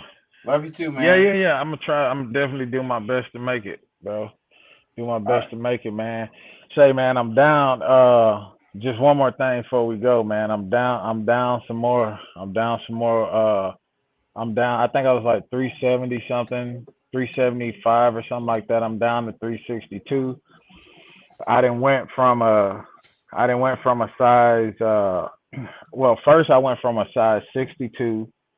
Down to a 58, and now I'm down from a 58. I'm down into a 52, bro. I can wear the nice tapered Levi's and everything, bro. So yeah, that's trying to get down, bro. So now I'm finna go get in the gym, man, and I'm supposed to sign up with a trainer, man, and do some weight training, man. Try to clear up this flabbiness. As you see, I got a little flab there, and then on my arms. Well, when I don't have a whole lot of excess fat hang, but that's trying good, to get down, bro. That's trying to get sexy, man. That's a know good what I'm problem. about? That's a good problem to have. Is the hanging skin is a good problem to have, bro. Maybe when I come on Christmas, try to see what it feel like to be a skinny nigga. When I come, man, we go do some walking or something, bro. I need to get my shit together too, at least a little bit. My cardio, I be smoking too fucking much. I can't fucking breathe and shit. Man, I quit. I do this vape. Yeah, I've been trying, bro. I'm not been successful. But anyways, peace and love.